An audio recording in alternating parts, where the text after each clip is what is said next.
Our story begins by talking about freedom, romance, and adventure, all characteristics of the world's best virtual reality game, the infamous Rono Life. The work starts with our dear protagonist being humiliated by other players in a public square. For being weak and utterly useless, he is rejected by all hunting groups. He cries, screams, and throws a tantrum until he sees a beautiful girl heading his way. She shyly invites him on an adventure, and our boy, who is not foolish, quickly accepts. As they walk through a forest, the protagonist boasts about receiving a few coins from a previous day's adventure. He explains that he bought as many beginner packages as he could, even won a sword by opening one. The girl is amazed and compliments him. The boy is soon moved, starts imagining a lifetime with her. At one point, they arrive at a deserted location. The girl stops and warns him that they have reached the adventure spot. The protagonist is confused for a moment, and shortly after, he is surprised and injured by his companion. Already on the ground with red paint dripping from his body, he wonders why this is happening. The girl quickly responds that she never had any interest in a failure like him. Since someone like that was useless in the game, surely was nothing in real life either,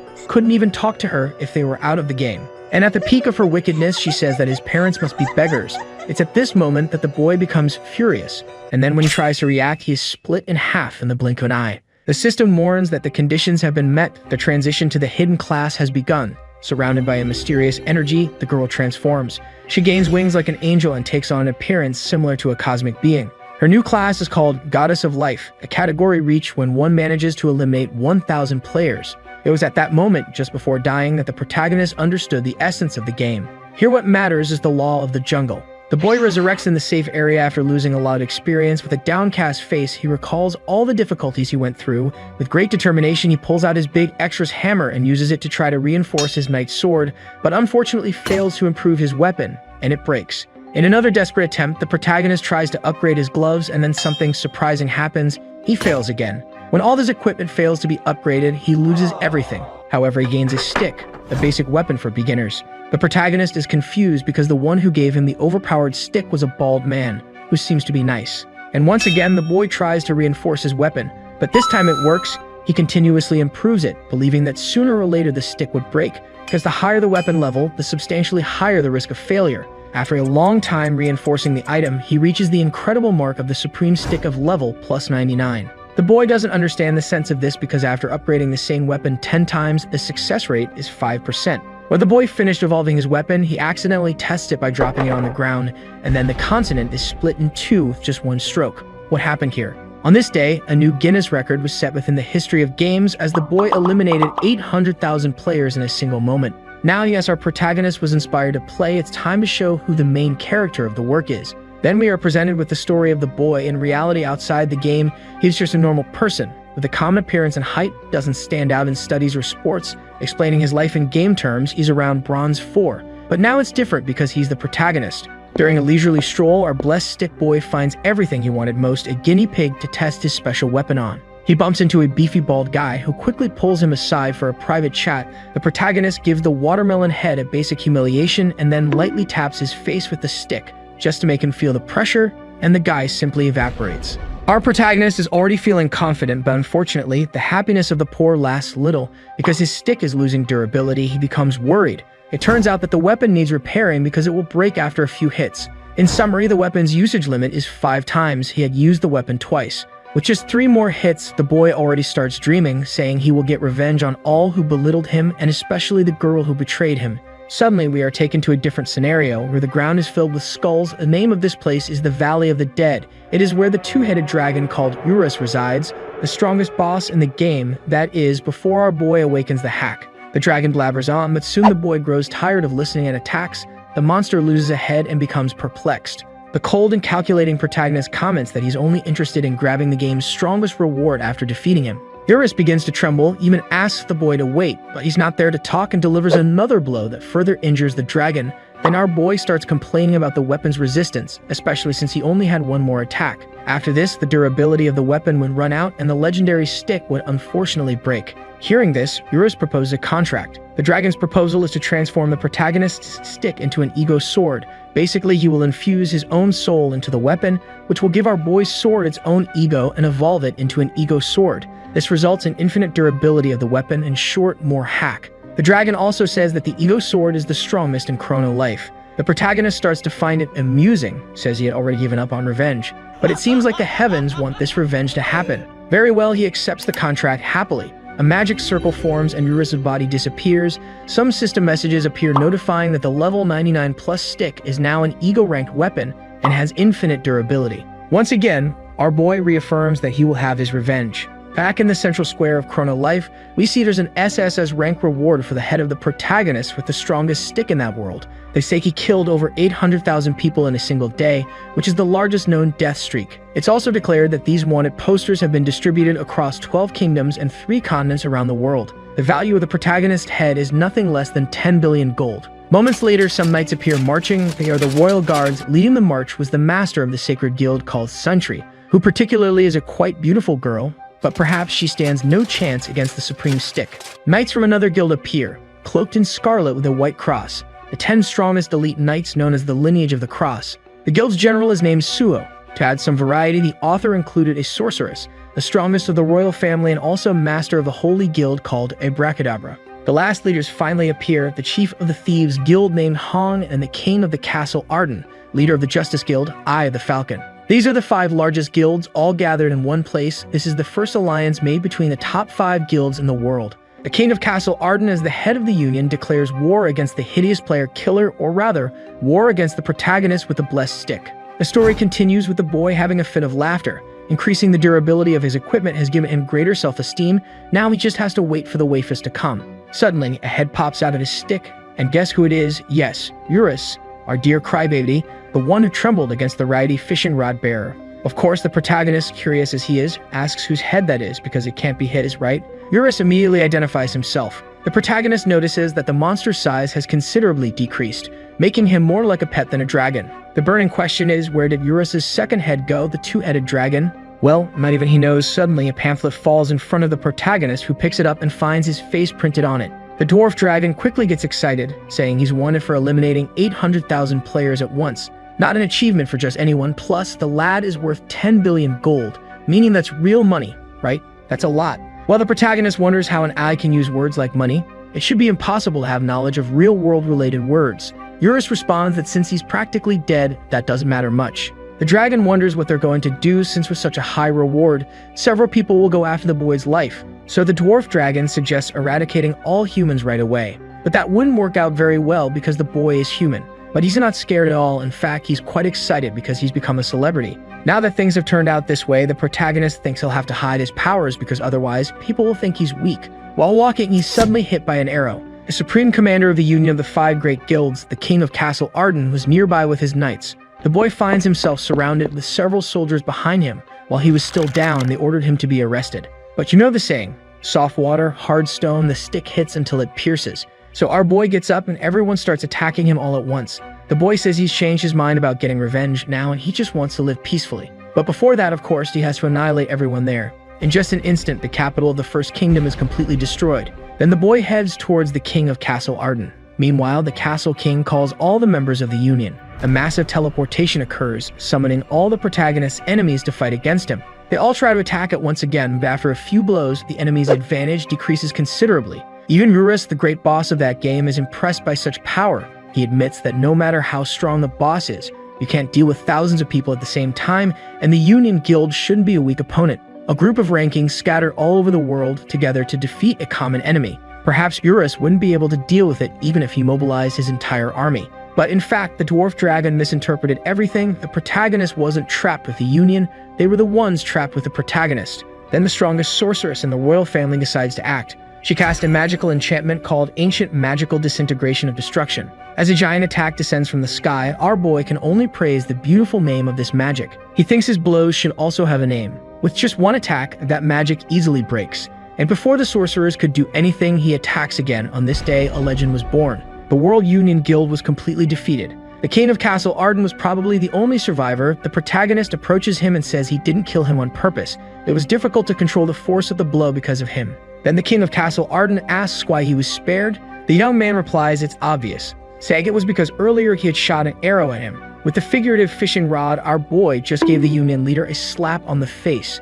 As expected, that battle became the most talked about subject among people in the real world, not only among users of the game itself, but also among users of other games. Even among people who weren't interested in such things, after defeating everyone there, the protagonist strikes a macho alpha pose. However, one more person appears, and you won't believe who it is. Yes, my friends. The girl who betrayed the protagonist at the beginning of the story. The boy is shocked. The girl says she missed him. Who could have imagined such a meeting, right? A vast expanse of sunset plains emerged with 3 million players eliminated, along with several weapons scattered on the ground. Meanwhile, our protagonist was in a meeting with the girl who betrayed him. Thinking this situation is somewhat dramatic, he wonders why he can't stop laughing. The girl soon starts talking, suggesting it must be fate. She didn't expect to find him in that place. The boy says fate is nonsense. The girl starts talking again and comments that she only killed him earlier to attain the Goddess of Life class. The protagonist asks if her ranking changed only after eliminating 1,000 players. With a condition like that, shouldn't it be Goddess of Death?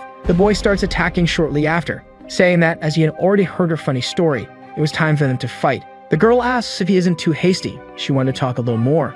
Then the young man tries another attack, and when he thinks the target has been hit, she appears by his side, saying that, as expected, he has become considerably stronger. But that level of power wouldn't be enough to win. Virus is shocked, wondering how that person is alive after a direct hit from the legendary stick. The protagonist is also confused. He's sure the attack was accurate. So how could she be without a scratch? The girl says she's now the Goddess of Life. Because of that, a mere human couldn't do absolutely anything. Hearing this, the boy gets angry and tries to attack again. With this last blow, the entire continent trembles. But the goddess remains unharmed. She says it's useless to keep fighting. No matter how much time passes, he would be unable to win. Faced with this, the boy tries a different approach. Since he can't destroy her, he just needs to destroy the planet. Then everything would disappear, including the girl. The goddess doesn't seem to find that possible. However, the protagonist says he hasn't used his true strength at any moment. He says he's willing to sacrifice everything because in the end, in Chrono Life, the law of the jungle is the only thing that matters. With a single attack, the boy destroys the entire world, which ends up disconnecting all the players. Then people wake up in the virtual reality capsule room and start complaining to the attendant, asking if he turned off the switch or something similar. He asks everyone to stay calm. Sometime later, a notification appears on the main page of Chrono Life. They announce that an emergency maintenance is happening on the server. People wonder if there really is a problem with the game. There was still one person connected to Chrono Life, and as you may imagine, it's the protagonist. Our boy appears in a kind of virtual room, where a strange voice mentions a weird name, ST-389. The voice says that was the name of the planet the protagonist just destroyed. The mysterious man says that place was his mother's favorite. The boy asks who he is. The voice replies that he is God. After hearing the response, the protagonist doesn't believe it and finds it amusing. Then he asks if the girl who betrayed him is there by any chance. God responds that it's just the two of them in that place. He shouldn't be surprised by that since the protagonist killed everyone. It should be common sense. No one could survive an explosion like that. After hearing this, the boy bursts into laughter. Then he says he's very happy to have gotten his revenge, even tries to talk to Eurus. However, God says the dragon isn't there either. The curious protagonist begins to ask what that existence was, since the current number of people in that room is only one player. However, the being calling itself God cannot answer that question because apparently someone is interfering in that place. So he bid farewell and said it was a great conversation. Finally, the boy is also disconnected from the game. The boy wakes up angry because God didn't answer his question. An instant later, an old blonde man appears and walks up to our protagonist. Here we finally find out his name. He's called Lee Jiwoo and he's 21 years old. Lee has been playing Chrono Life for the last 3 months. The old man even mentions the boy's legendary weapon, the overpowering Supreme Stick. The young man is surprised and asks who he is. The old man replies that he's the one who's going to steal Jiwoo's stick. Again, the boy's story is introduced. He says he's just a regular college student who likes to play Chrono Life. He was just a beginner player, but luckily he got a strong weapon. That's when his life in Chrono Life changed. Currently, the boy is in a restaurant with the old man, and after a brief conversation, it is revealed that this weird old man is actually the president of the game. His name is Choi Dio-bake. Lee didn't quite understand why the president went after him with some suspicious-looking men who seemed more like gangsters, but in fact, they were just company workers. Choi explains that he came after him to get the plus 99 Supreme Stick because according to him, this is a bugged item. It shouldn't be possible to upgrade a weapon so much. As mentioned before, after upgrading a weapon 10 times, the chance of upgrading again drops to 3%. So the protagonist's stick will now be under President Choi's care. Changing the scene, in the frontline city of Chrono Life, a group of adventurers faces a monster. When the creature tries to attack, a girl launches a fire missile that hits it precisely. Next, the protagonist's wife appears. A pink-haired girl appears to strike the monster with a punch to the neck, but the girl simply faints after attacking. Lee is nearby watching the situation, wondering whether to help them or not. The dwarf dragon is curious and asks what the boy is going to do. At this point, we see that the protagonist still has the stick, because the game president didn't want to take his weapon. Who was interested in it was the company's executive sector. Choi says that, in fact, the boy's item isn't bugged, so the protagonist can keep the stick and do whatever he wants with it. The old man won't interfere. Back to Chrono Life, our boy continues to ponder what to do. Meanwhile, the name of the pink-haired girl is mentioned. Her name is Kayam Tuka, and she's apparently having trouble with her own team because she broke the basic attack formation, so she ends up being heavily criticized by her teammate. He says she has no brains. I don't know. What she lacks in brains she makes up for in beauty. Seems fair. The young man continues to just observe everything while recalling Choi's teachings. The old man says that Chrono Life is a good game, a very diverse fantasy world. If possible, he would like the protagonist to avoid destroying it. It seems to be a difficult task for our boy Lee. Returning to the game, the girl continues to be humiliated by her teammate, and she is abandoned by the team. The boy, seeing that situation, says that adventure or even romance don't exist in this game. All that prevails here is the law of the jungle, so the protagonist will enjoy the game but his way, so he unleashes a giant attack towards the group that just abandoned the girl. But suddenly, the young man's attention is redirected to the girl. That's because she starts screaming, saying that the game is really bad and that her old group mates don't have an eye for things, especially since they can't recognize how good her equipment is. Our boy Lee, seeing this whole situation, starts to remember his past when he was humiliated. Kaina continues to scream, saying she won't join any hunting group, and from that day on, she would hunt alone. However, a wave of monsters appears in front of her. The girl was stunned. All she could do is close her eyes. There are several of them. All seem to be very hungry. Then they charge at her. When she thinks all is lost, a mysterious man, dressed in a cloak, only in his underwear and with a stick in hand, appears in front of her. With one attack, our hero, underwear with a blessed stick, simply finishes off all the enemies. The girl, who is trembling with fear, decides to open her eyes. What does she see? Looking at the sky, the spacing of the clouds caused by the protagonist's attack is evident. So our boy begins to have philosophical thoughts about solidarity and pity, imagining that maybe he didn't help her for those reasons. Probably he did it because he thought it would be fun. Anyway, the result was a bit complicated and chaotic. This is just the beginning of this story. The girl seems all melted for the protagonist. Yeah, my friends, could my prediction be correct? And this is the future Mrs. Stick. Leader isn't dumb. He doesn't waste time. Soon he asks if the girl doesn't want to form a group with him. It seems that the true story of the protagonist begins here. However, the girl refuses. Naima tells him to go to that place. She says she doesn't hunt with noobs. Well, it seems like this is a terrible start. Then we change scenes. This time to real life, where people were discussing the events of Chrono Life. Remember the feats of the protagonist? So it was the first murder of 800,000 people, followed by a murder of 3 million people. No one knew the identity of who did that. Some call him the battle god, others say he's just a hacker with a bugged item, which is a pretty reasonable opinion. People say it's not a number that can be defeated with attributes and control. Many even want the protagonist to be expelled from the game. So people were eagerly awaiting Chrono Life's response, until the company spoke up, but it wasn't the announcement people wanted. In the message, it said that our protagonist is just a regular user, and that he wouldn't be punished for anything. After all, he didn't break any game rules. So that's how part of Lee's problem ended. However, people were still discussing the Chrono Life server crash. They say the service only crashed because someone killed thousands of people at once. They all recognize our boy for this. Changing scenes once again, the boy appears walking behind Kayan, the pink-haired girl, who angrily questions why he's following her. Lee replies that they should form a hunting group, but she said she doesn't agree with that. The girl doesn't want to create a group with someone like him, especially since it would be very indecent, since the boy walks around only in his underwear, and on top of that, with his wood out. The boy says she should be grateful because he saved her after all. Urus mentions that he witnessed what happened, and that her eyes were closed when he defeated everyone with one blow. So the protagonist wonders if she doesn't know how strong the power of the Supreme Stick is. With that, a brilliant idea comes to his mind. Our boy intends to hide his own power, so he runs after the girl, asking them to form a team because he's new to the game, starts begging and even calls her master. The girl is amazed by this, especially since she was recently humiliated, and now they're calling her master. It seems like her confidence has risen significantly. Our boy is excited too. Pretending to be weak was what he wanted at first. The girl was so touched that she wasted no time and invited him to form a group, saying she'll only help once. They head to the entrance of a dungeon to defeat some rabbit bears. I wouldn't sleep with one of those even if it were plush. Master Kayan starts doing some flips and some fancy attacks. She seems quite strong, but is she worthy of the briefs? After defeating some rabbits, she strikes a pose and says the rest can come at them. The protagonist just watches.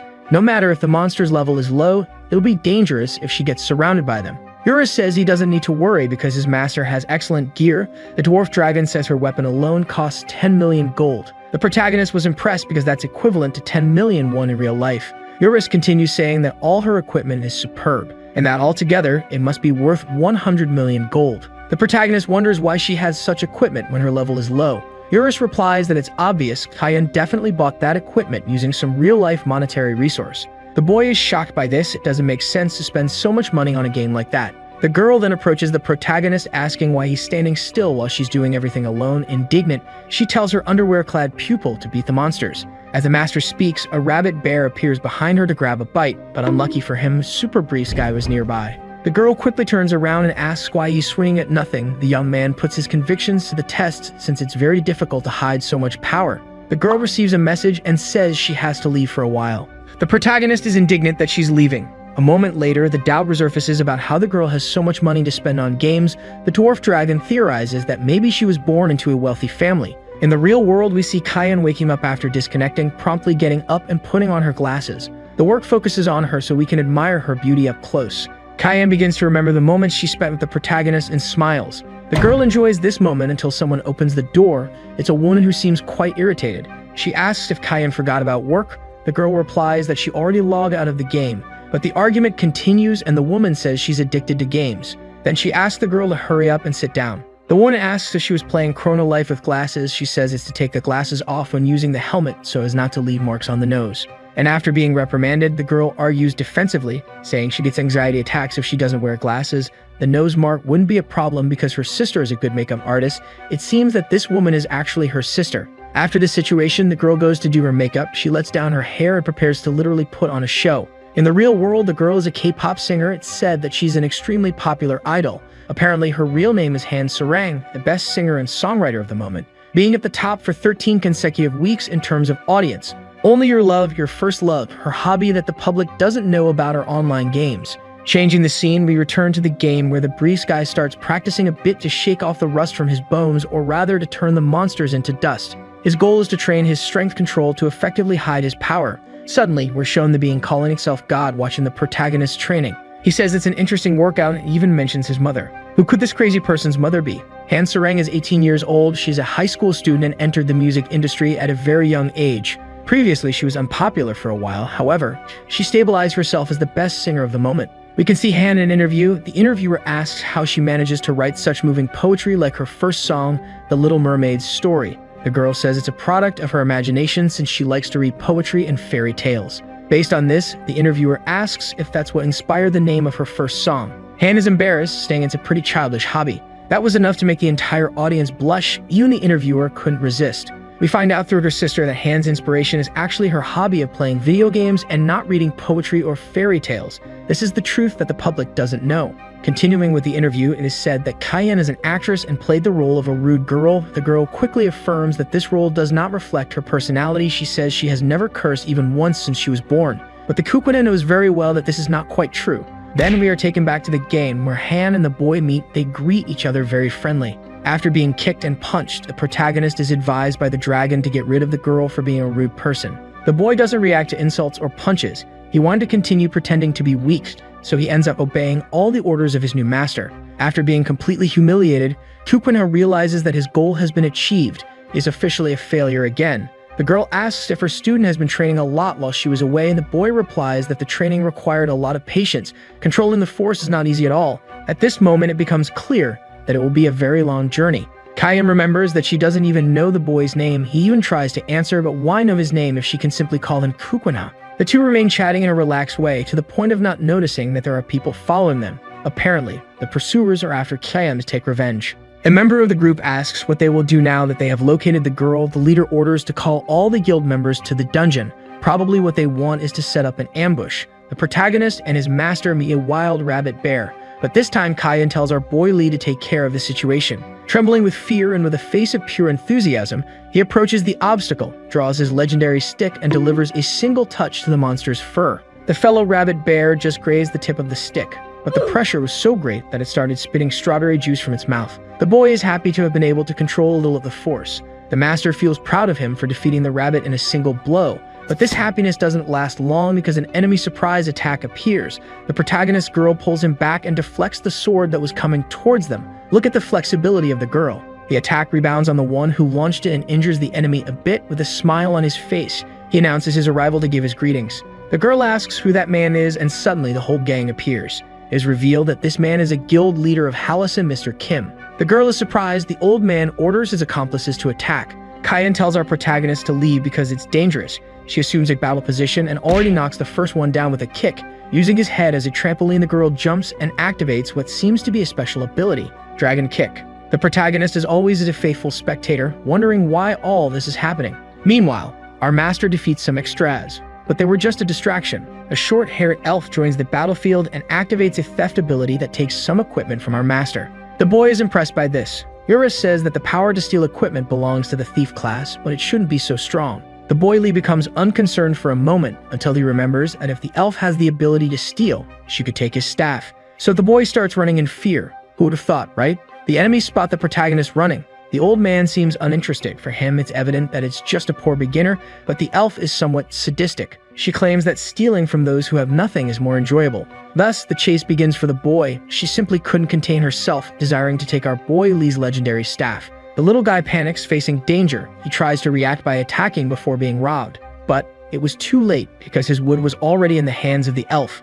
Now that she had lost the staff, it was time to lose the cape too. The only thing she didn't intend to steal was the underwear, our protagonist's trademark. Everything else she's going to grab. Her party ends when Eurus awakens. It only took a moment to release the staff from the little guy's underpants. The dragon doesn't accept anyone but the boy wielding it. That's exclusivity. After all this time, we finally see a trace of humanity from Boy Lee. After hearing Eurus, he pets his head. The dragon gets all embarrassed. What a beautiful friendship. Meanwhile, the elf writhes on the ground, trembling with fear. She simply can't understand the indescribable situation she just went through. A ghost? No, it was too real to be that. Kim starts questioning the mercenary. After all, the mission should be completed. The thief composes herself and says she hasn't forgotten their deal. Our mistress enters the scene again. The girl tries to land a surprise blow but fails. Kyan demands her equipment back. Unfortunately, she was after the wrong target, since Kim was the one with her gloves. Seeing this, the girl explodes in rage. She threatens to kill everyone there until Lee intervenes using his secret technique, hit without killing, to knock down his mistress. The elf is confused why he attacked her ally. Little does she know that, in fact, the protagonist only knocked out his mistress, to be able to hack everyone there for dinner. Then he starts revealing his true power. First, he takes out the extras next to the elf, then goes straight for the main course. Filled with anger, the boy approaches her in the blink of an eye. Attacking with his skill hit without killing, he quickly takes her down. The boy says he didn't like being afraid because of her. That said, he starts hitting her again. What's this? The protagonist doesn't even spare the women. He must believe in gender equality. Changing the scene, we see a very interesting scene of the protagonist's future wife lying on the grass, unconscious, which unfortunately doesn't last long. The boy asks if she's awake yet. The girl can only bombard the protagonist with questions, asking about the enemy's situation. Our boy doesn't like to boast, so he said they left. The girl starts asking how she passed out, and he simply decides to return the fists that were stolen, avoiding the question. Instead, the little guy starts questioning the mistress about the Hallison Guild. His goal was to find out as much as possible about them. Cannon seems angry for a moment, but then she blushes and gives a smile as if she's satisfied. I don't know, I believe the marriage will happen before the end of the year. If his little stick is causing trouble now, wait until it grows into a formed tree. It won't fit inside the underwear. Well, in the end, the girl says she'll tell him everything. Kyan asks if our boy has heard of the term pay to win. In short, you buy items in the game with money, aiming to become stronger. She finishes by saying that Hallison Guild players spend a lot to buy equipment in the game. The mistress also mentions that she bought that pair of fists at an auction by chance. One day, the guild started hunting her with the aim of stealing that equipment. But of course, they were no match for the little guy's wife. The girl asks how the protagonist managed to retrieve the fists, even asking if he stole them back.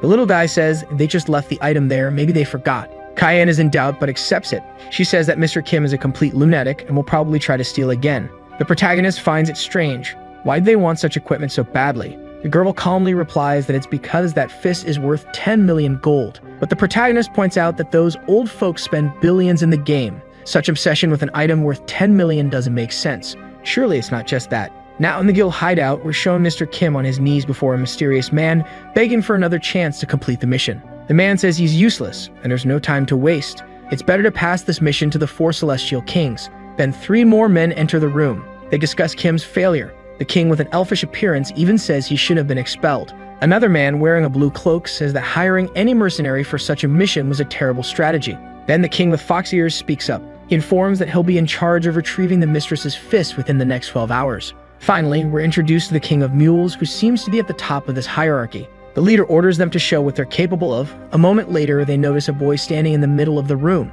Everyone stares at him for a moment. The boy says that everything they said is nonsense. The king asks who the boy is. The little guy just wanted to resolve it quickly. If those kings kept going after his mistress, it would be more difficult to hide the powers of the superior staff. The king then orders to eliminate the boy. All the other unknown kings comply with the order and advance on the protagonist. But as usual, one attack is enough to take down the elf and the one in the blue cloak. When the king with fox ears tries to attack, he's quickly brought down too. Outside the house, we see a girl walking while singing. And this is the girl who betrayed the protagonist at the beginning of the story.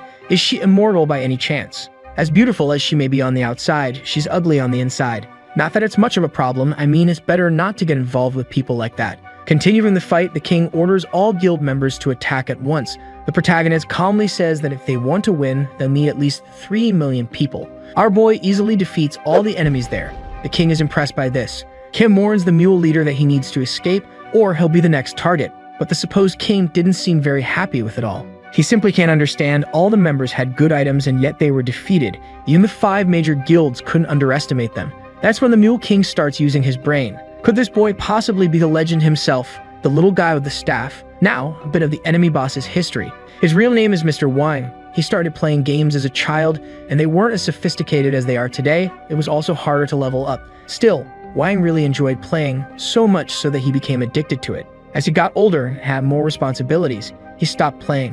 When he realized it, he was already 40 years old. Upon reaching this age, he decided he would start playing again. This would be a gift to himself after so much hard work. But soon he realized that things were no longer the same as his childhood days. His memories are shaken by the current situation. After the protagonist defeats each of Hallison's henchmen, only 2 people remain standing, or rather, 1 standing and 1 kneeling. King Wang and Mr. Kim, who happen to be brothers. The boy says this is the end of pay to win, and it's about time they both get beaten too. Returning to Wang's memories, he says games have changed a lot. Before, it took some effort to get strong, but nowadays all you had to do was spend money in a game to get as strong as you wanted. So one day he meets Chrono Life, the most acclaimed by critics. Wang hopes to find a game that makes him feel like when he was a child. Again, we return to the present. At the moment, the protagonist is giving a beating to the Mule King. I'm suspecting that the little guy is a disciple of Saitama. He solves everything with just 1 blow from the supreme stick. Wang gets up and asks if the boy isn't the rumored legend, the one who defeated the union of the 5 largest guilds. Then he asks the boy, wondering how much he had to spend to get such power.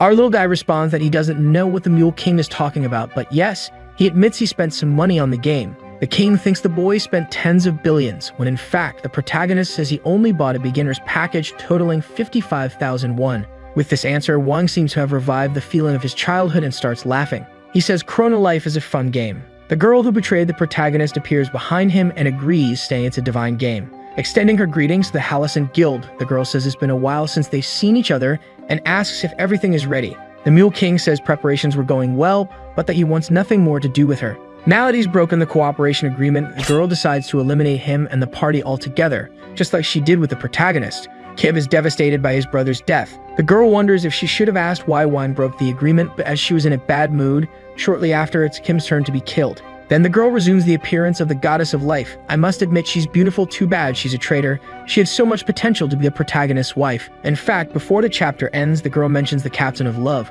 our boy's master. Will she go after Kian to fight for the protagonist's stick? Following the boy, a system message appears along with a counter. The experience for defeating the entire Hallison Guild is being calculated. Then a notification congratulates the protagonist for reaching level 999. He was fighting all this time without knowing his own level, which resulted in an absurd amount of attribute points. It's my friends, if the legendary stick was already unbalanced, now the protagonist is going to awaken the hacker instinct. Out of nowhere, a random boy appears in an interview. He says it would take decades to reach the game's maximum level even if he played all day for years. The system congratulates the protagonist. The boy is speechless. Eurus begins to speak, saying he's proud of our boy, who begins to remember all his adventures. After eliminating millions of players and destroying the planet, the result finally appears. Becoming the first person in the world to reach the highest level of the game, suddenly the boy is abducted, and then the scene cuts to our master, who is admiring the landscape, angrily imagining where the little guy got himself into. The boy asked her to wait until he returned, but a long time had passed.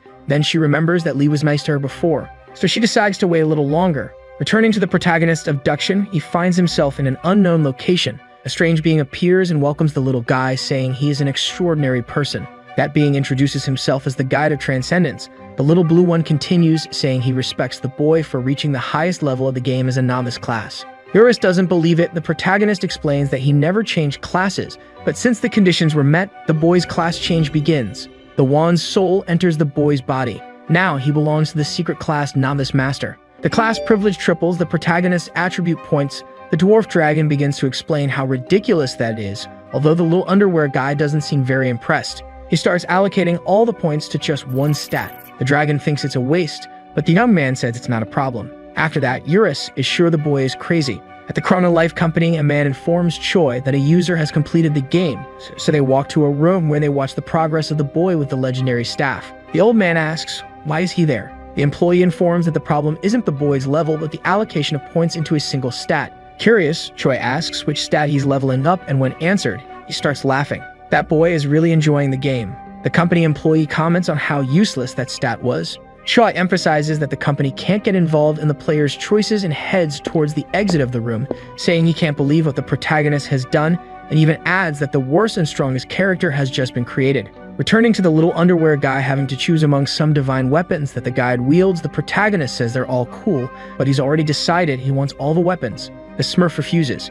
At this point, the boy asks if the guide will hand them over now or only after taking a beating. Everyone watching is impressed by the boy's madness. The class guy doesn't like that at all and launches an attack on the protagonist, who draws his legendary staff. It seems the blue baldy wants to take a beating. And when they were about to start exchanging blows, the result is, hold on, folks, a quick pause. Place your bets, who will win? The little underwear guy with the supreme staff or the blue baldy? Now that you've bet, let's continue the fight. The guide attacks our protagonist with an axe and hits him hard. But when he thinks he's won, the boy reappears saying the attack hurt quite a bit, maybe because it was from a god. Here we discover which stat the protagonist leveled up like an idiot. He invested all the points in physical health. This attribute makes him immune to some things, positively affecting his recovery. The reason it seems like a bad stat is that if you invest everything in a single attribute, he will be weak, unable to carry any equipment other than the staff, but the boy asserts that he only needs that. Then, as if that weren't enough, the little underwear guy awakens a hidden ability, Healing Factor. All damage the boy receives will be converted into healing. It gives him immunity to poisons, diseases, and paralysis. The protagonist seems very happy with this new ability. The Smurf decides to react and fires a laser beam at the young man, which hits precisely. Eurus becomes very worried, but the protagonist bursts into laughter. The boy begins to regenerate. As he recomposes himself, he receives some more attacks, but he doesn't seem worried at all. Now that the little underwear guy has finished playing, he orders the guide to hand over all the weapons. Then we start seeing through the enemy's perspective. The blue baldy warns that the protagonist's greed will one day consume him. That said, those were his last words. Also because the boy doesn't care about any of it. With just one strike from the Supreme Staff, the Transcendental Guide simply ceases to exist, and that entire place starts to disintegrate, forcing our boy to return to the world of Chrono Life. But with a twist, all the Transcendental weapons are with him now. They will always answer the little underwear guy's call, which makes him quite happy. Unlike his mistress, who is extremely irritated. She says that after waiting for so long, she won't let it pass, no matter the boy's excuse. He arrives all excited but receives a punch and several kicks as a welcome. The boy thought he would return soon, but some things delayed him. She's quite disappointed and says she'll log out of the game. The protagonist bids farewell. She gives an angry look, but soon calms down. The girl informs the protagonist that the next day at 7 p.m. she'll finish work and enter the game. With a cute face, she warns him not to be late again.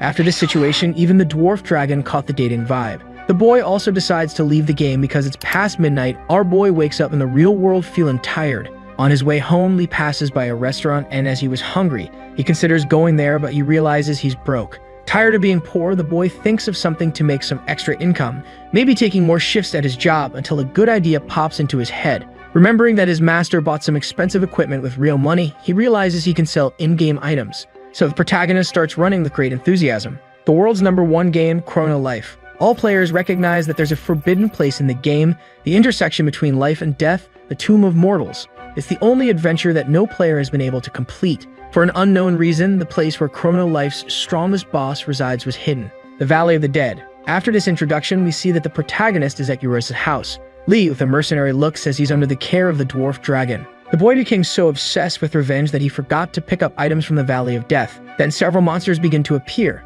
The boy says that from that moment on was the end of his miserable life because he was going to get rich in an instant. The story goes on showing some monsters from the valley, Turbid of Despair, Lapis of the Abyss, and finally Trizon of the Dawn. These three are the strongest in Eurus' army. However, with just 2 attacks from the superior wand, all creatures in the valley were eliminated, and thousands of valuable items began to rain down from the sky. Eurus says that the protagonist ended it in an instant and did a good job. But our little underwear guy says it's just begun. He expects the monsters to respawn. The dwarf dragon is sad about the situation. After all, that was his army. Unfortunately, the protagonist spares no one. As it's the first time the boy is selling items, he imagines he should farm only 100 times. In the real world, we're taken to a lecture at Harvard, where they say Bill Gates is a very rich man, and even if he found $100 on the ground, he wouldn't pick it up since he earns approximately $150 per second. It would be a waste of time to spend more than that to bend down and pick up the money. In other words, he'd be losing $200 if he did so. However, in the protagonist's case, it takes about 1 hour to accumulate 100 spawns,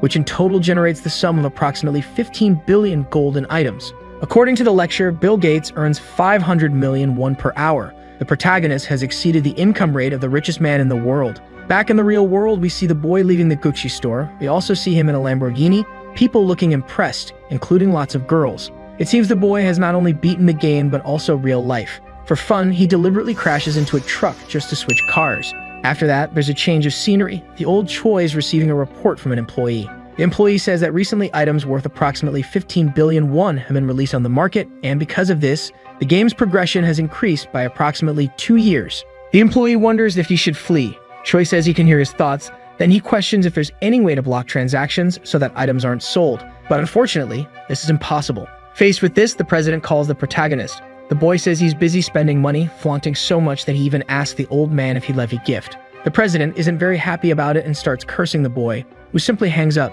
Man, this boy is really something, honestly. He didn't have a penny to his name before, now the only concern is how to spend so much money. Soon the protagonist remembers the most important thing, buying a super luxurious house. But he's forgetting something. When he changes underwear, he's been wearing the same one since the beginning of the story. After the move, the young man decides to socialize with the neighbors, so he bakes a cake. He goes to a nearby house and knocks on the door. The boy says he just moved in and brought a rice cake. The person asks the protagonist to wait a moment, then opens the door, and guess who it is?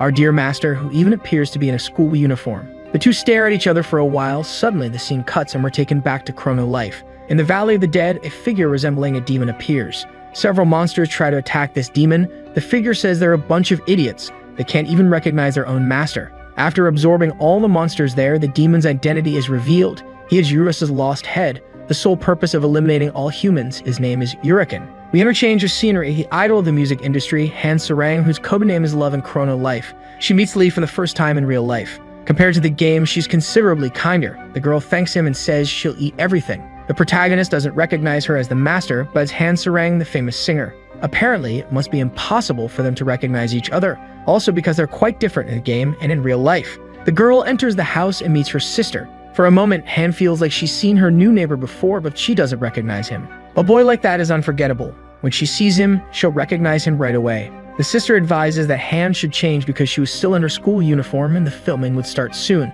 The girl gets angry and says she just arrived, but soon remembers the commitment she has with the protagonist and goes to change. The sister realizes that the girl found someone special in the game. She wonders who stole her little sister's heart. It's official now, folks. If our boy's own sister-in-law said so, then who are we to disagree, right? The boy returns to the item farming location, but realizes that all the monsters in the place have disappeared. He asks the dwarf dragon if his subordinates happen to run away. Eurus replies that this is impossible because the monsters are programmed to act in a specific way. It's as if they simply vanished. The boy says it doesn't matter. They'll just hunt elsewhere. Eurus reminds the little underwear guy that he's supposed to meet the master at 7 p.m. The disappointed protagonist leaves due to the disappearance of the monsters. The dwarf dragon says he can sense a familiar yet threatening spirit in the valley. Suddenly, we see a giant serpent in the snow. Her name is Elrose. Alexandra being against Hurricane. She's fighting against Hurricane, who easily defeats her. He then absorbs her. The demon says it's not enough. There's still a long way to go. Suddenly, the goddess of life appears. She's impressed by how far Hurricane has come. The girl said it was expected since he eats a lot. Suddenly, she is attacked by the demon. Eurus's second head believes the girl is delicious. Therefore, he tries to absorb her as well, but fails. The girl tells him not to scare her like that. Hurricane, confused, asks if it's a hallucination, being sure he hit her. The goddess says it doesn't matter. The scaly one clarifies that he probably couldn't eat her, and adds that they were of a similar nature. The girl points to a village and states that there's plenty of food for him there. The second head of Eurus gets excited and starts laughing, commenting that his only purpose is to destroy humanity. He quickly heads to the city and begins absorbing the population. All the players in the area became food. A place where beginners and veterans worked, new players and even experienced ones were no match for that monster. Back at Chrono Life Company, the employee will report more problems to the president. The employee says the company is receiving several complaints from users. The reason for dissatisfaction is that players' characters were deleted when absorbed by Weakling. It seems that Eurus's second head has become a kind of virus that erases characters. Chrono Life is bombarded with several criticisms because of this. The president, however, doesn't seem to be worried about it at all. In fact, he already knew about the existence of Weakling. Choi even orders to monitor only 2 characters. One is Weakling, and the other is Luna, the famous traitor. Back in the game, we see a chaotic scene. The Scaly One remains standing in the middle of a city in flames. The goddess of life also appears. She didn't imagine that Eurus's second head would eat the entire city. The Scaly One says it's not enough and asks where he could find more food. The girl says the next meal would be the best of all. We are taken to the master, who eagerly awaits the little underwear guy. It seems the boy is late again. He won't live to tell the tale. Noticing someone's presence, she turns around already excited, thinking it was the boy, but who was there was Weakling. We're revealed that the monster had already reached the highest level of the game. Will there finally be an opponent worthy of the protagonist? Back to the city, we follow the former king of Castle Artem. It is said that he had an empire but lost everything, since he was defeated along with the Union by the protagonist. Saying that all the guilds were in his hands, he couldn't simply accept giving up everything. Suddenly, there is an explosion and a huge monster emerges from it. That day, the former king of Castle Artem witnessed hundreds of players being deleted. Wondering what that was, he opens the bulletin board and sees that all the absorbed characters were being deleted. The only person to notice the former king's presence was the goddess, who said nothing. Then she and Weakling move towards their next prey. The failed one from Castle Artem even laughs nervously. The scene changes again. Now we follow the protagonist's wife, who encounters 2 powerful enemies. The goddess of life says it's a pleasure to meet the captain of love whom she had heard of. The master innocently asks if that girl knows the little underwear guy, since the boy is the only person who knows that name. She says she almost hit Eurus's second head because it scared her. The goddess of life continues. She says that apparently the love captain and the protagonist are close. Kayan says that actually she was only interested in playing with him, even though she doesn't like him. The goddess of life has a gloomy expression on her face and a mischievous laugh. She remembers what happened before eliminating Juan, the king of mules. Concluding the girl's reasoning, she calls the protagonist master annoying. After that, Kayan is attacked by Weakling, while the goddess simply watches. The Scaly One says that meal was delicious. The girl says it's obvious since Kayan's a piece of a god. Eurus's second head asks what that means, but the goddess refuses to say because it's not important. Then she invites him to go after more delicious meals. However, their plan is interrupted because our boy finally arrived. With a serious face, he faces the enemies. The goddess asks how the boy has been. The protagonist tells her to shut up and take her foot off Kayan's clothes. Luna says she stepped on the remnants of his master by mistake. The little underwear guy warns that he's going to start beating up the Scaly One. He attacks with his stick, but unfortunately, it wasn't enough to defeat Weakling, who counterattacks. The protagonist wonders what kind of creature survived after being hit by the stick. The monster asks what there is to be surprised about since he can simply dodge that kind of attack. Then the boy says it's just about attacking with more force. Eurus's second head thinks it's just a bluff, asking if the previous attack wasn't with full force. The protagonist says all the blows they've seen so far were normal attacks. Suddenly, he activates a unique ability of the Novice Master class, Swordsman Spirit. It's the first technique of the stick that our boy will use. It's best for the Scaly One to give it his all to dodge. Then the protagonist activates the Continuous Cut ability, which allows him to attack without stopping. It's such a powerful ability that it can reach and destroy a planet. The story continues with the former king of Arden Castle going live, seeking popularity. He believes tarnishing the company's name is the best way to quickly gain engagement, so he makes several criticisms of the game. We return to the protagonist's fight against Weakling. The boy asks where that monster came from. The Scaly One reveals his identity, admitting to being Eurus's second head. The dragon says he found Weakling's presence very familiar but thought it was just his imagination. Eurus warns the boy to be careful, since he might be the reason for the disappearance of the monsters in the valley. The dragon concludes by saying that his master also died earlier and her character was deleted. The Scaly One gets tired of just watching and tries to attack the protagonist, who defends himself calmly. Now that he was sure that Kayan's character was really deleted, he's not going to make it easy for the enemy. The failure of Artem Castle is approaching the scene of the fight. Meanwhile, the little underwear guy beats up the Scaly One. He uses a version of the continuous attack to beat the monster without eliminating it. The former leader of the Union arrives at the scene of the fight and fills with anger at seeing the man who took everything from him standing there. Then he draws his bow and prepares to attack. But he is interrupted by a message. Apparently, people are recovering their game characters. Consequently, Weakling is losing levels continuously. The boy asks what's wrong with the monster. He's become too slow. Eurus informs that the energy absorbed by the Scaly One is returning to the original characters. A company employee reported that the player's data was not deleted but had been transferred to Urakin. The protagonist understands that if he defeats the Scaly One, his master will also return. The monster gets extremely irritated and tries to attack the protagonist, but he simply doesn't stand a chance of winning. The viewers of the live recognize that the one fighting is the living legend, a blessed stick underwear guy. Many people are watching the live, including the boy's future wife. Upon seeing the live, she discovers that the boy was never weak and remembers the day they met. The fight unfolds with the Scaly One on his knees. He was once at the highest level of the game. Now he's only at level 180 because he lost all the energy he had absorbed. Leo's ready to end the fight, but Urakin tries to react. He impales a tentacle into the boy to absorb his energy. A moment of sadness follows, but for a short time, as our little underwear guy's healing ability is activated, he begins to manifest inside Urakin. Very bizarre. Can we say the boy was born again?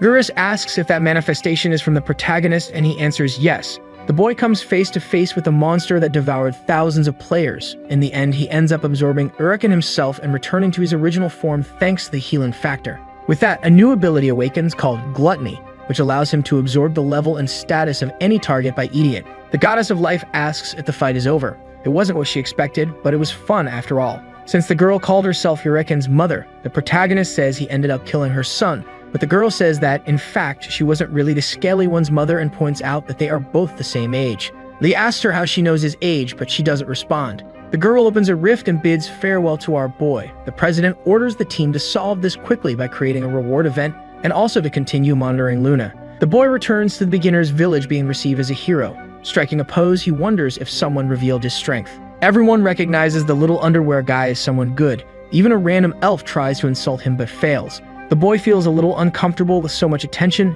and starts running away from the village. He runs so fast that he ends up bumping into a wall, but it's actually a golden statue of himself. It seems they went too far. It's weird, but not enough. Some even more dedicated fans appear. They dress exactly like the little underwear guy. This city is crazier than the protagonist. The King of Mules was promoted to the leader of the fools because he spent a fortune just to honor the little underwear guy. Wang says he was the one who ordered to build that statue. Even the protagonist found this reaction exaggerated, considering it came from the craziest guy in the story, or maybe not. Honestly, it's hard to say. We are taken to the building where Han is withdrawn, thinking about how she didn't realize how strong the boy was even after he recovered her fists. She wonders why the protagonist deceived her. What's the reason behind him pretending to be weak? A sense of terror begins to form. Probably this girl suffered some trauma as a child. We return to the village where Lee walks casually until he meets his master. He says it's good to see a familiar face, but she doesn't seem happy to see him at all. The girl starts to express her emotions, questioning why he lied. The boy says he doesn't know how to lie and denies the accusation. Kyan then asks if he was the boy who brought rice cake for her. The protagonist takes a while to realize, still asking if she was perhaps Han Sarang. The girl confirms it was her. Revealing herself as a Chrono Life player caused several problems. Her sister started making judgments because of it. Han doesn't understand why things came to this. She never had any interest in hiding after all. Is playing video games a sin? It seems she's going through what many of us have gone through. Shave being a gamer outside the internet. Her sister says she's just worried about Han's true personality being exposed. The girl says it was her own sister who forced her to hide the truth about her true personality and that she never wanted to lie to her own fans. She knocks on the door of the room and returns to virtual reality. Here we learn a little about Han's childhood. She has been singing since she was a child, considered a star very early on. She was happy about it. But something bad was happening off stage. The girl was being pressured by her own parents to do more and more shows, and obviously the motivation behind it was money. She had to fulfill various work contracts. Not even an adult could handle such a heavy workload. The little girl tried to deal with it, but at some point it became impossible. She reached her limit in one of her shows. The girl started vomiting in the middle of the stage, seeking refuge in her parents' grace. She got the evidence that all that mattered to them was how well the girl could perform on stage. Their only genuine interest was to quench their thirst for wealth. Therefore, she suffered an unimaginable pain that could never be forgotten. Back to the present, Han finds herself sitting amidst intrusive thoughts about the past. The protagonist tries to talk, but she's not interested. So the little underwear guy asks Eurus if he could tell what the problem is. The wise dragon says Han is angry with him for hiding the truth about her power. He doesn't know exactly what to do, but soon apologizes for deceiving her from the start. The girl asks if he thinks things can be resolved so simply. The protagonist tries to give an explanation but is interrupted by a giant bird that kidnaps the girl. A man is sitting beneath the bird. It's worth noting the apparent seam he has on his neck. To challenge the protagonist, this guy must have lost his head. The guy notices that Han has lost consciousness and says that wasn't his intention. Kukuna asks who he is. The guy simply apologizes and says that some people want to meet that girl. Lee quickly loses patience and uses his stick to attack. The Stitch One uses an ability that reflects the protagonist's blow, even injuring him, but he regenerates quickly. The dwarf dragon tells that this is no ordinary human. His name is Habak, the god of water. One more for the protagonist to beat up. The girl remains unconscious in Habak's grasp. The guy says the protagonist is strong but not worthy of having a piece of God. Already in the god of water's hideout, Han regains consciousness. The girl is completely lost because she doesn't understand the situation. Habak tries to reassure the girl. He says some people want to meet her. Han continues not to understand until she sees the people in the room, her father and mother, the people who scorned her after she collapsed in front of thousands of people. After suffering public humiliation, the girl decided to give up her own career, but her parents were not willing to accept that. So they forced her to continue working for years until their income ran out. At this point, her parents had surpassed any common sense. They tried to sell their own daughter. Han was face to face with two monsters, but very different from the type found in games because these were real. The little girl managed to escape and sought help from the police, thus finally freeing herself from the prison she had been in for so long. However, the damage was significant. The girl was mentally broken. After that, she could only stay indoors. Over time, her vision deteriorated from spending long periods playing on the computer, all due to the memory of those days. The girl starts to tremble. She asks how they could be in front of her. There was a restraining order against them, but her parents replied that it was just a game. They couldn't stop them from finding her there. They conclude by saying they only found the girl because of newspaper articles that talked about her playing Chrono Life. The Stitch One leaves, then they continue talking alone. Han's mother starts talking about how much the girl has grown. Unfortunately, she couldn't witness her growth because the world is a cruel place that separates children from their parents. Her mother says she's very sorry for what happened in the past. They'd wanted to apologize for a long time. We know that this girl has never been shown affection, and it's really a shame. To fill a void like that, only the protagonist can. The scene cuts, showing Habak walking leisurely around the hideout with his beautiful bird resting on the grass. The two remain calm until they notice the presence of a man. Kukwinha shows up. The Stitch theorizes that the boy only got there because he was guided by Euros, but Lee cuts the conversation short, telling Habak to shut up. All the protagonist really wanted was to get his dose of revenge for what happened some time ago. Even if he ended up losing the battle, they should fight again. Fulfilling the boy's wish, the enemy with a snap of his fingers commands his chicken to attack. The situation unfolds with Kukwinha's outrage. How could a bird be so arrogant, daring to challenge a primate? Something surprising happens. The bird starts multiplying and thinking it might be a vision problem. The boy tries to regain his senses, but when he realizes it wasn't just a few chickens, there were now thousands of them. Habak used an ability called photocopy, and as the battle continues, the monsters fly toward the protagonist, who decides to make a chicken roast at the last minute. After all, there were several coming straight at him, and such an opportunity doesn't come every day. Unfortunately, the attack wasn't enough to destroy the enemies, and both Kukwinha and Euros were amazed at that power. The wise dwarf dragon, always granting information, explains the enemy's power. He owns a very overpowered item called the Mirror, whose power is known as the 8 Visions. Euros comments that this was the 4th variation of Habak's Mirror, and that each of the item's abilities has an individual effect. For example, when the Stitch returned the protagonist's attack, he used the first vision, which allows reflecting any physical or magical attack. Kukwinha begins to complain about the existence of an unbalanced item like that, but he is the holder of the most overpowered weapon in the entire world and is complaining. The dwarf dragon finds this absurd, but continues to say it doesn't matter because the company never intended to balance the game in the first place. This wasn't an ordinary user, it was a monster that needed to be defeated. Dissatisfied with the situation, the boy keeps complaining. Who had the brilliant idea of creating a boss with a human form who could move freely?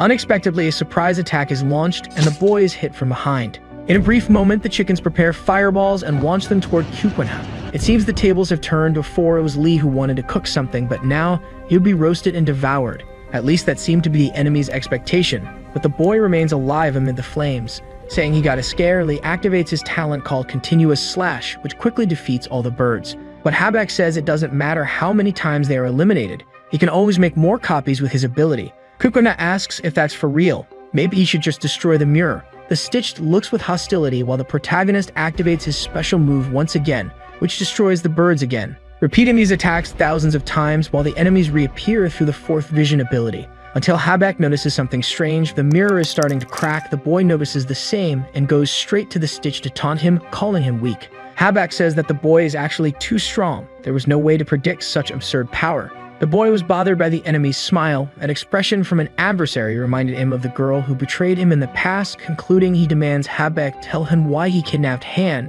and what the connection is with the peace of God. Of course, the enemy refuses to give away such information so easily, questioning whether he should or not answer these questions, which irritates our boy a lot. The Stitch says that the mirror is broken, but it's possible to use it one more time. Then a clone of the protagonist appears. At first, the boy imagines it to be a bird, but he quickly identifies what's in front of him and is shocked because now his biggest enemy is himself. The photocopy mimics the target in all aspects. The only noticeable change is the appearance. As it's a mirror, everything is reversed. The mirror copy uses continuous slash to attack. The move hits right in the face, and besides killing him, it also removes our boy's charm. After getting hit with his own technique, the protagonist loses all his life. Observing the damage caused by cloning the boy, Habek thought that if he had known about this from the beginning, he would have just copied the boy thousands of times. Eurus asks him what his purpose is, and the young man cheerfully talks to the dwarf dragon, apologizing for not greeting him earlier as he was busy. By the way, Eurus looked much cuter than before. The dragon tells him to cut the nonsense and answer the question.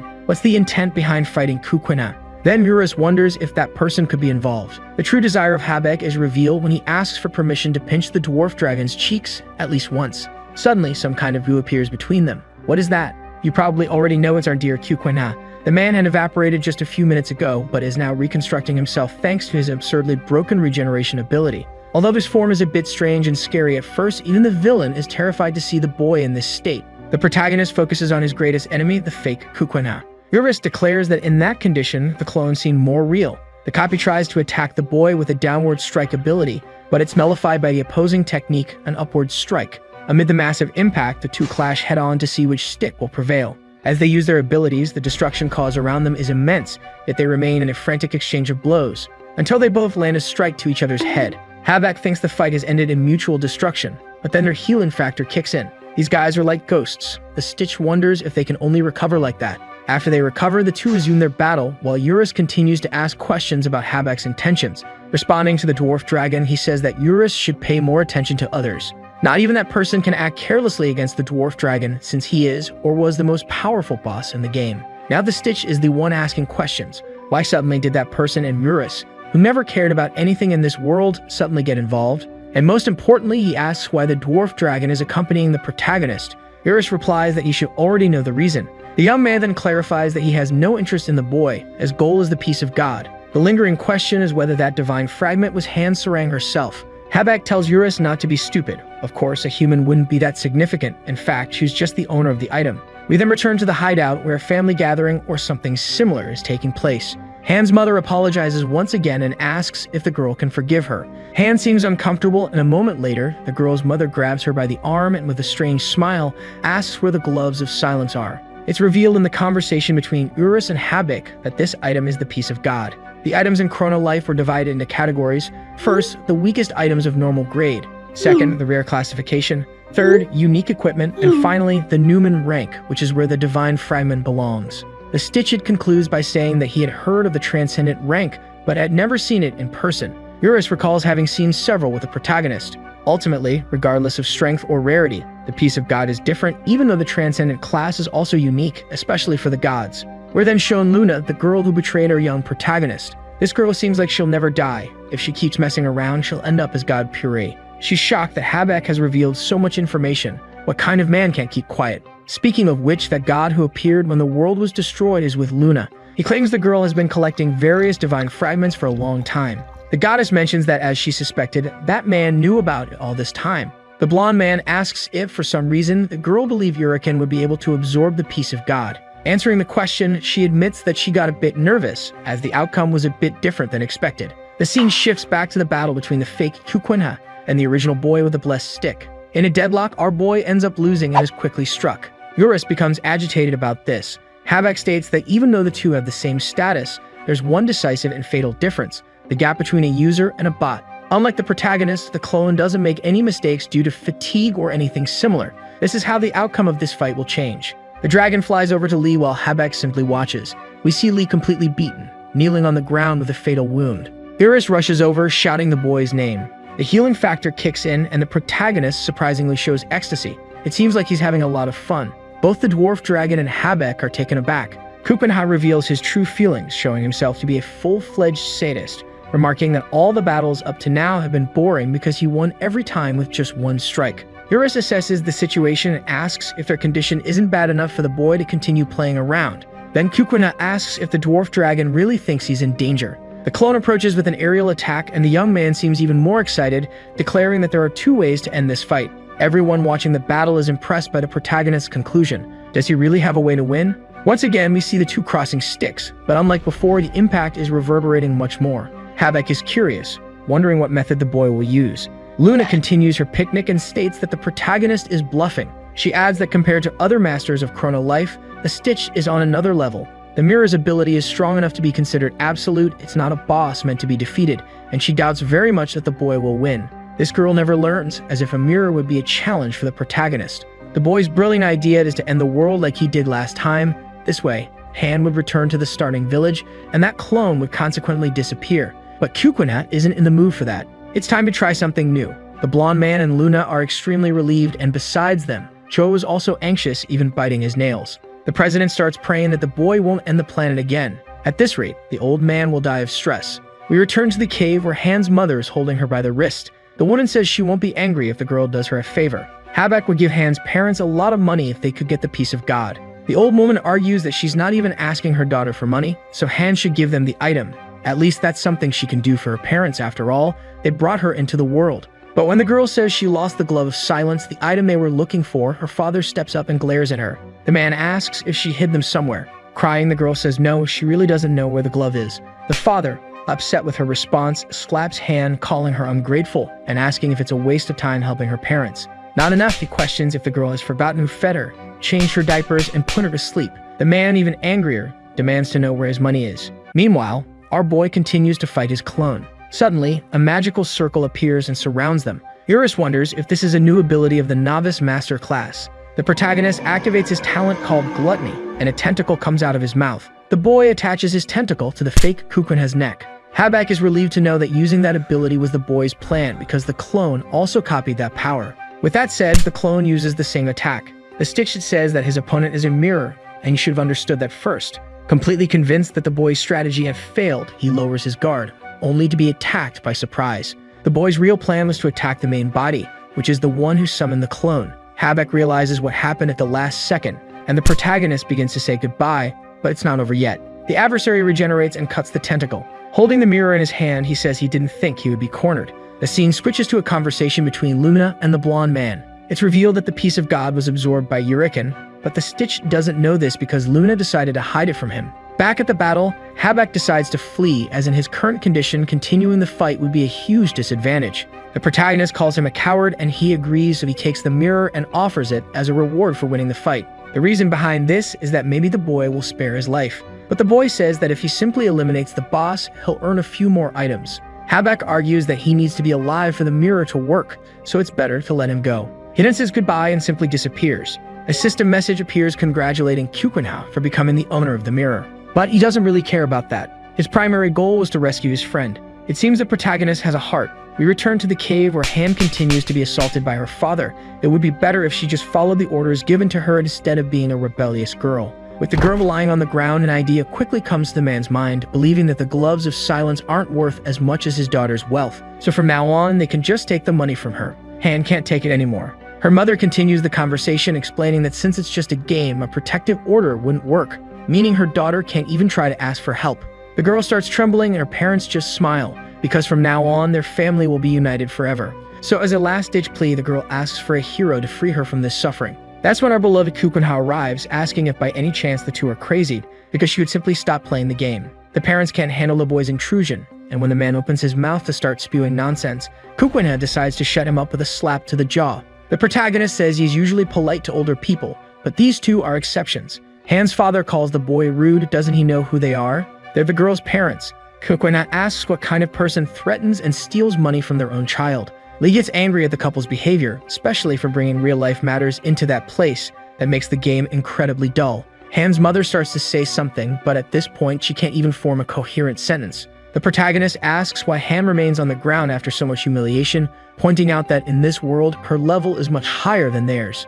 Han explains that she can't do anything. They're her parents. The boy despises that reaction. It doesn't make sense to take the game so seriously to the point of not doing anything even after being humiliated like that. But that wasn't enough to make her understand. So the boy says that if she's going to run away like she did in real life, it's better for Han to stop playing. Then the girl gets up, furious. How could someone who doesn't even know her life story tell her how to deal with her problems? Kukwena has no idea what she had to endure. The girl's mother comes closer and slaps her in the face, showing clear disdain for her daughter's suffering, focusing only on herself. It doesn't matter if the family is separated, because they'll always be her parents and Han will always be their daughter. Even if that's true, the weight of those words brought up bad feelings for the girl. The protagonist can't believe the woman's insensitivity, so the girl, who had long been trapped in her fears, decides to face her mother with her own hands, remembering everything that had happened. Her punch wasn't just an act of revenge against her family, but also an act of overcoming. She was her own savior, dealing with her problems alone in the end. The old woman even lost a tooth from the punch. After everything is resolved, we see Han speaking out in the real world. She finally publicly reveals her hobby by admitting she enjoys virtual reality games and introduces herself as a Chrono Life player. Not to mention exposing her true personality, even confessing in an interview that hitting monsters is a stress reliever. When asked about her controversial nature regarding her exaggerated kindness in real life and evident violence in games, she says that her violent side is probably part of her true nature, despite also being able to be a sweet person. Everyone blushes at that response. The girl concludes her thoughts by saying, "Who knows if these things really matter? Whether I am or am not a certain way, is that really important? And if you're looking for reality in a game, why play? After all, the goal is to be a distraction from the world's troubles." After all these statements, the girl became even more popular than before, and now even Kukwena, who watched all this up close, became a fan of Han Sarang. The protagonist enters the game and finds the girl very irritated. He is greeted with kicks because he was late again for an appointment they had. His excuse is that he was delayed because he was watching her interview on TV, but the girl says it was just a recording. Despite all these events, she didn't stop playing Chrono Life. On the contrary, she's been logging in more and more frequently. After greeting each other as usual, Han tells him to follow her, and the boy simply agrees because he's scared. She smiles and says she'll forgive him this time, but with one condition: only if Kukwena carries her. Recalling past events on the day they met, it was the protagonist who asked to be carried by Han. But in the present, it seems the situation has changed. The girl says she doesn't know much about the game and humbly asks him to carry her, ultimately calling him master. Due to the large number of players in Chrono Life, there are many guilds, and among them, a few stand out. These are known as the 5 top guilds. However, one group took a completely different path from other organizations. They have an excellent intelligence network surpassing the World Guild, as well as a vast operational power that covers the entire continent. All members are at least of the Row class. The name of this guild is Robin Hood. One man was enough to make this entire organization disappear, being completely wiped out. We follow a man on top of a mountain, observing the chaos below. He was a member of the Robin Hood Guild, and seeing everyone in eternal sleep, he decides to leave the area, but someone appears behind him. The masked man reacts by instinctively slicing the man in half, but it wasn't enough to eliminate the stranger, and the masked man realizes this. In a single moment, the man appears behind him again and stabs him with a sword. The stranger acknowledges that this guild member was different, but still almost at the same level as the others. Apparently, he wouldn't survive, yet before he departs, the masked man asks who this man is and what the purpose behind this is. The unknown person says the reason is obvious. He's just doing this because it's fun. And he changes scenery. We're in the middle of the forest, and we see a carriage being pulled by a giant cat. The driver seems like a friendly old man and tells the passengers they'll soon arrive at the Rocky Mountain. Inside the carriage, we can see who the clients are. The protagonist and the girl seem to be traveling somewhere. Along the way, we are told the story of their mode of transportation. This vehicle is very popular in Chrono Life, called the Manhwa carriage, named after the demon cat that was tamed and brought into the human world, where it learned to pull carriages. The creator of this service is just some player with a professional taming talent. His profit is extremely high due to the success of his business. With this brief story concluded, the passengers finally arrive at the Rocky Dungeon. The protagonist looks at us with a chicken leg in his mouth, and it's said that this is an immense dungeon up to 1205 meters above sea level. Various level 30 monsters appear in that location. Since there are so many of them, it's a well-known place among beginners, as they can level up faster there. At least that's what Lee heard, but he never actually went there. The reason they are there is to level up Han. At that moment, she's much more serious than the boy expected. After asking him to carry her, they ended up in this situation. The boy says it's going to be very boring to help someone level up, and when he mentions this, he remembers the surprise he prepared for the girl, transcendental gauntlets which he gave her as a present because she lost the old ones. Han was very grateful. You can tell by the expression on her face the main reason for so much happiness is that it had been a long time since she received anything. The protagonist doesn't understand how that's possible. A famous person like her should be surrounded by gifts. The girl says she gets a lot of things from her fans, but they can't compare to Kukwena, and the boy agrees with that. The girl reaffirms this in a special way. Then Han says she'll make good use of the gift, and when she stops to think, the name of his character in the game is still a mystery. The boy asks if he hasn't introduced his character name before. The girl says she saw the name when she invited him to a party a long time ago, but unfortunately, she forgot. When he tries to say his name, he's suddenly interrupted by the cat, which suddenly gets startled. The impact threw items and food into the air, and not only that, due to the unexpected stop, Han ends up falling on top of Kukunha. A moment later, the girl realizes she's holding onto a different stick than usual, because this one was the one the protagonist kept in his underwear. Eurus is shocked by the scene. Outside the carriage, a wounded person appears, asking for help. Everyone stared at him for a moment, and then, inside the vehicle, the masked man began telling his story, explaining that he had been attacked by a man with a mysterious class. The only thing he managed to find out was his name, and he was sure of only one thing. This guy isn't just any user, he seems to have the ability to copy items, having manifested a carbon copy of the mask in his possession. That character's name is Passive Kid. Eurus and Han found the nickname strange. The protagonist asked who he was, but the masked man didn't need to answer because Han already knew the man's identity. "That's Hong from the Robin Hood Guild," she said. The boy asked if she knew him, and she replied that even children knew who he was. Eurus added that Hong had fought against the boy on the day he killed the entire union of the 5 largest guilds. Hong asked for help to defeat the Passive Kid. To Lee, none of that mattered. Everyone had their own problems. Why should the protagonist help? Sure, the guild had been wiped out by some random guy, but that wasn't a good enough reason. Hong removed his mask and apologized, saying that since he was asking for help, he should at least introduce himself. The boy remarked that Hong was quite persistent. Then Hong introduced himself as the leader of the Robin Hood Guild. The boy's expression changed immediately. If it were a man, it would be one thing, but since it was a woman, helping her was nothing less than his duty. The guild leader thanked him for his kindness, assuring him that he wouldn't regret this decision, as the problem also involved him in some way. At the Cronin Life building, it was time for the workers to clock out. A staff member complained that he was envious because the team leader could go home. Some decided to work overtime, but the boss asked who had given them permission to stay late. They could go home. It was the leader's job to take care of everything related to the team. The employees asked if he was serious, pointing out that they had already been working overtime since the day before. Maybe he still hadn't reconciled with his wife. The boss promptly told them to shut up. Everyone said their goodbyes and left, leaving only the boss in the building. The man quickly changed his demeanor, grumbling that young people these days only pretended to be clueless and took advantage of everything in life without wanting to work, which was why they were doomed to a life of poverty. Now that everyone had left, it was time to make some money. Entering the game, we saw the man flying in the middle of nowhere. He drew his unique rank weapon, called the Executor's Sword. It seemed to have a magnificent power of destruction, but that wasn't all. Another striking feature was his level 999, the highest in the game. He said that now his real work could begin.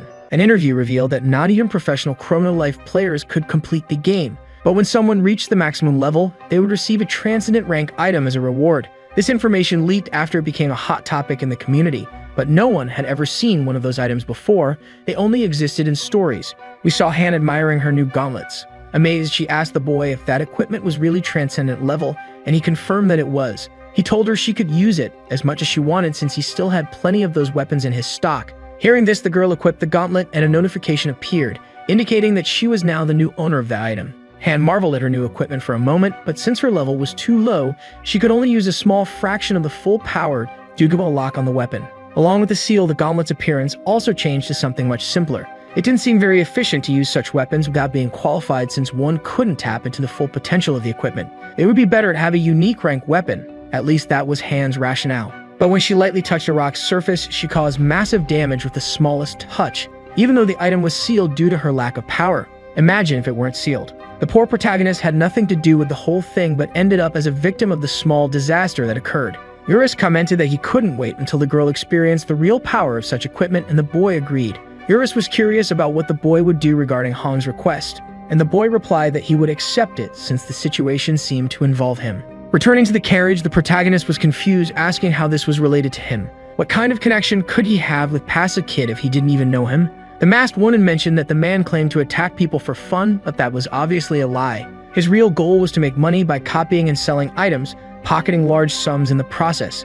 According to the guild leader's information, Kukunha was also a merchant player. While selling rare equipment posed a big problem, it wasn't illegal. However, in Passive Kid's case, it was different. His actions were illegal, involving abuse of authority. The boy didn't understand some things, but Hong just continued explaining. Either way, if they let this man operate freely, the market economy would collapse. The game itself would be in ruins. The boy remarked that there was no problem with that. All they had to do was report the criminal's actions to the company's customer service. That way, the user's bank account would be blocked, resulting in a happy ending. The masked woman said the protagonist was more naive than she had imagined. He was confused. Hong explained that if they reported him, they would only get an automated response from the company. At this point, the only person who'd stop Passive Kid was the master of the active stick, since Kukwenha had single-handedly eliminated the entire world union, not to mention his other feats. With a serious look, the boy stared at the masked woman, who then vanished. Now it was all in Kukwenha's hands. The fate of the entire game would be decided by him. As they say, with great sticks come great responsibilities. Thinking about it, Lee realized he had no choice but to fight to protect the game. Han asked if the boy had any ideas since they couldn't track down Passive Kid without clues. If they couldn't report him to customer service, the only option left was to bribe the higher-ups. Eurus and Han seemed surprised. By this point in the story, they shouldn't be so taken aback. After all, this boy was completely out of his mind. In real life, Lee was calling the game president, and to ensure that Choi would answer, he threatened to destroy the world again. The old man asked what on earth he wanted, and the protagonist burst out laughing and hung up the phone. Choi was very upset, but don't worry, it's all part of the plan. Since customer service didn't work well, talking directly to the game president should be enough. When the boy opened his front door to leave, he found Han outside, still wearing her school uniform. She insisted that she also wanted to speak with the old man. The boy first asked if that would be okay, considering that Han was a famous celebrity. But the girl said she didn't mind, and since it was late afternoon, no one would notice. In real life, Lee had to call her Han Sarang. Kukwenha felt embarrassed. Before leaving, the girl told her sister she was going for a walk with Kukwenha.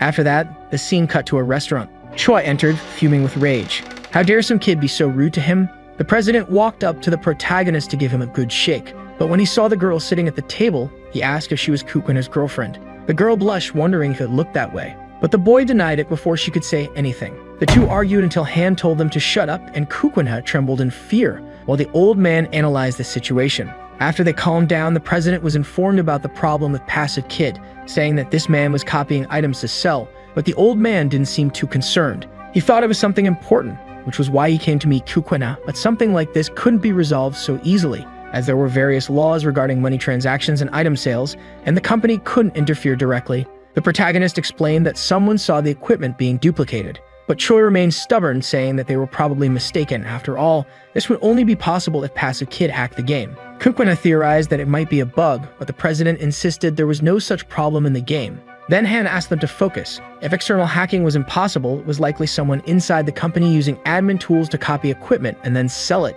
Choi seemed concerned, but said this also wasn't possible. Even people inside the company with admin accounts wouldn't add a copy ability because it was useless. The president left, saying he was busy. He quickly said goodbye and wished the two a great date. Outside the restaurant, we saw the old man lighting a cigar surrounded by a few employees. Choi gave the order to prepare 5 trusted men. Back in the game, we see Han and Little Underpants looking downhearted because they couldn't make any progress. But the boy says that it doesn't matter who the enemy is. Just use the ultimate stick to crush the passive boy or anyone else in the protagonist's way. The girl comments on how macho the boy is. Moving on, Han wonders what the passive boy's goal is. It's all very strange. No matter how much he thinks about it, if it's just for money, why attack the entire Robin Hood guild? The boy suggests that maybe the enemy's interest was in stealing the guild's valuable items. Han responds that this only makes things more suspicious. If copying the gear to sell is possible, why go after normal players and even annihilate an entire guild? Little Underpants thinks for a moment and admits he has no idea. The girl calls him an idiot. A massive explosion erupts nearby. Han believes it's a power similar to that of the protagonist. Little Underpants rushes towards the site. We move to the scene of the disaster, where we see Habak kneeling, seriously wounded. The passive boy is standing over him, saying that the monster isn't what the rumors suggest. It's nothing but a weakling. The Stitched Man asks why this person is doing this. As the coordinator of this world, his actions wouldn't be tolerated. If caught, would he be able to face the consequences? The passive boy, full of rage, grabs him by the neck and questions where all that arrogance comes from. How could a mere fragment of data dare speak like that to an administrator? The cheater threatens to eliminate Habak unless he reveals the location of his master, the infamous merchant known as Riot, the Sin of Sloth. The Stitched Man laughs at the situation, and when the administrator sees he's being mocked, he loses patience and raises his sword to deliver the final blow to Habak. But he's interrupted by a mysterious presence commanding him to stop. The administrator seems pleased to see this person, as it's one of his targets. One who arrived is Luna, also known as the Goddess of Life. The cheater tells the girl to wait her turn, as he's still finishing off Habak, and once he's done, he'll turn his attention to her. The goddess, smiling, says that all of this is so unnecessary, and that the man is nothing but a mule. The passive boy is offended, but the goddess continues to speak and calls him trash. The man still has his sword raised, but he seems to have lost his anger. Throwing Habak aside, the cheater says he's not going to waste time, she's next anyway. As he moves towards the goddess, he asks where Riot is, but the girl doesn't need to respond just yet. After all, it would be too easy if everything ended quickly. The passive boy threatens to do all sorts of terrible things to the goddess. Remaining silent, she recalls our protagonist and says that the two are similar, but at the same time completely opposite. The cheater says he doesn't understand what that means, and before he can say anything else, he's utterly crushed by a monster. The goddess looks on coldly, responding to the man's last question. Yes, he seemed like the protagonist, but at the same time he was very different, because the cheater was utterly disgusting. Then the goddess begins to walk away as if she's leaving, but something unexpected happens. The enemy is still alive, standing up and asking if the monster that crushed him is the girl's servant. He immediately assumes that's why she's so confident. Luna looks confused, surprised that the man is still alive, but apparently he won't be for long, because now the girl will make sure he's dead. Trash like that doesn't deserve to live. The passive boy ignores the insults and says he doesn't care about that. An aura arises around them, filling the entire space. They are transported to the administrator's zone, a privilege granted for special purposes like game tests. The cheater tells the girl to stop thinking that place is like real life. In the end, she's nothing but a stupid girl. The goddess turns and keeps her focus on the enemy.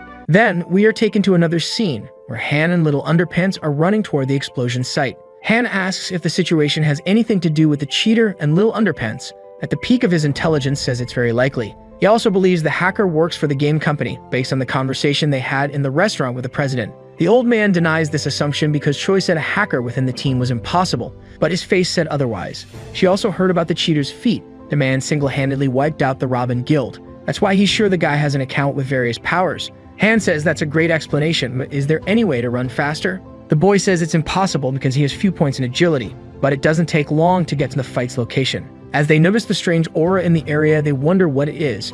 Habak is leaning against a nearby tree, and he explains the situation. Those are traces of the passive boy's skill. Habak then greets the protagonist, and the boy asks why he's there. The girl remembers being kidnapped by the man standing before them. Habak says he was attacked by the administrator, and besides that, the cheater dragged Luna into the test zone. The protagonist asks who Luna is, and the Stitch Man is surprised he doesn't know. After all, she's the goddess of life and his first love, and she talks a lot about the boy. The boy is confused by this, while Han grits his teeth in anger. Habak starts describing Luna, saying she's a woman with long black hair and a voluptuous figure. Only then does Lee realize she's the girl who betrayed him. Han, feeling jealous, says he doesn't know Little Underpants type of girl yet. But the young man makes it clear that he's not interested in Luna anymore, at least not now. The goddess herself is spreading those rumors. He even considers it offensive to think he'd like someone who insulted his parents. Han pretends to be indifferent, but he seems quite pleased inside. The dragon that had disappeared for the past 10 years shows up just to say they make a cute couple. Habak starts to worsen, and the boy comments that the Stitched Man will probably die soon, but Habak insists he's fine and asks for help from the protagonist.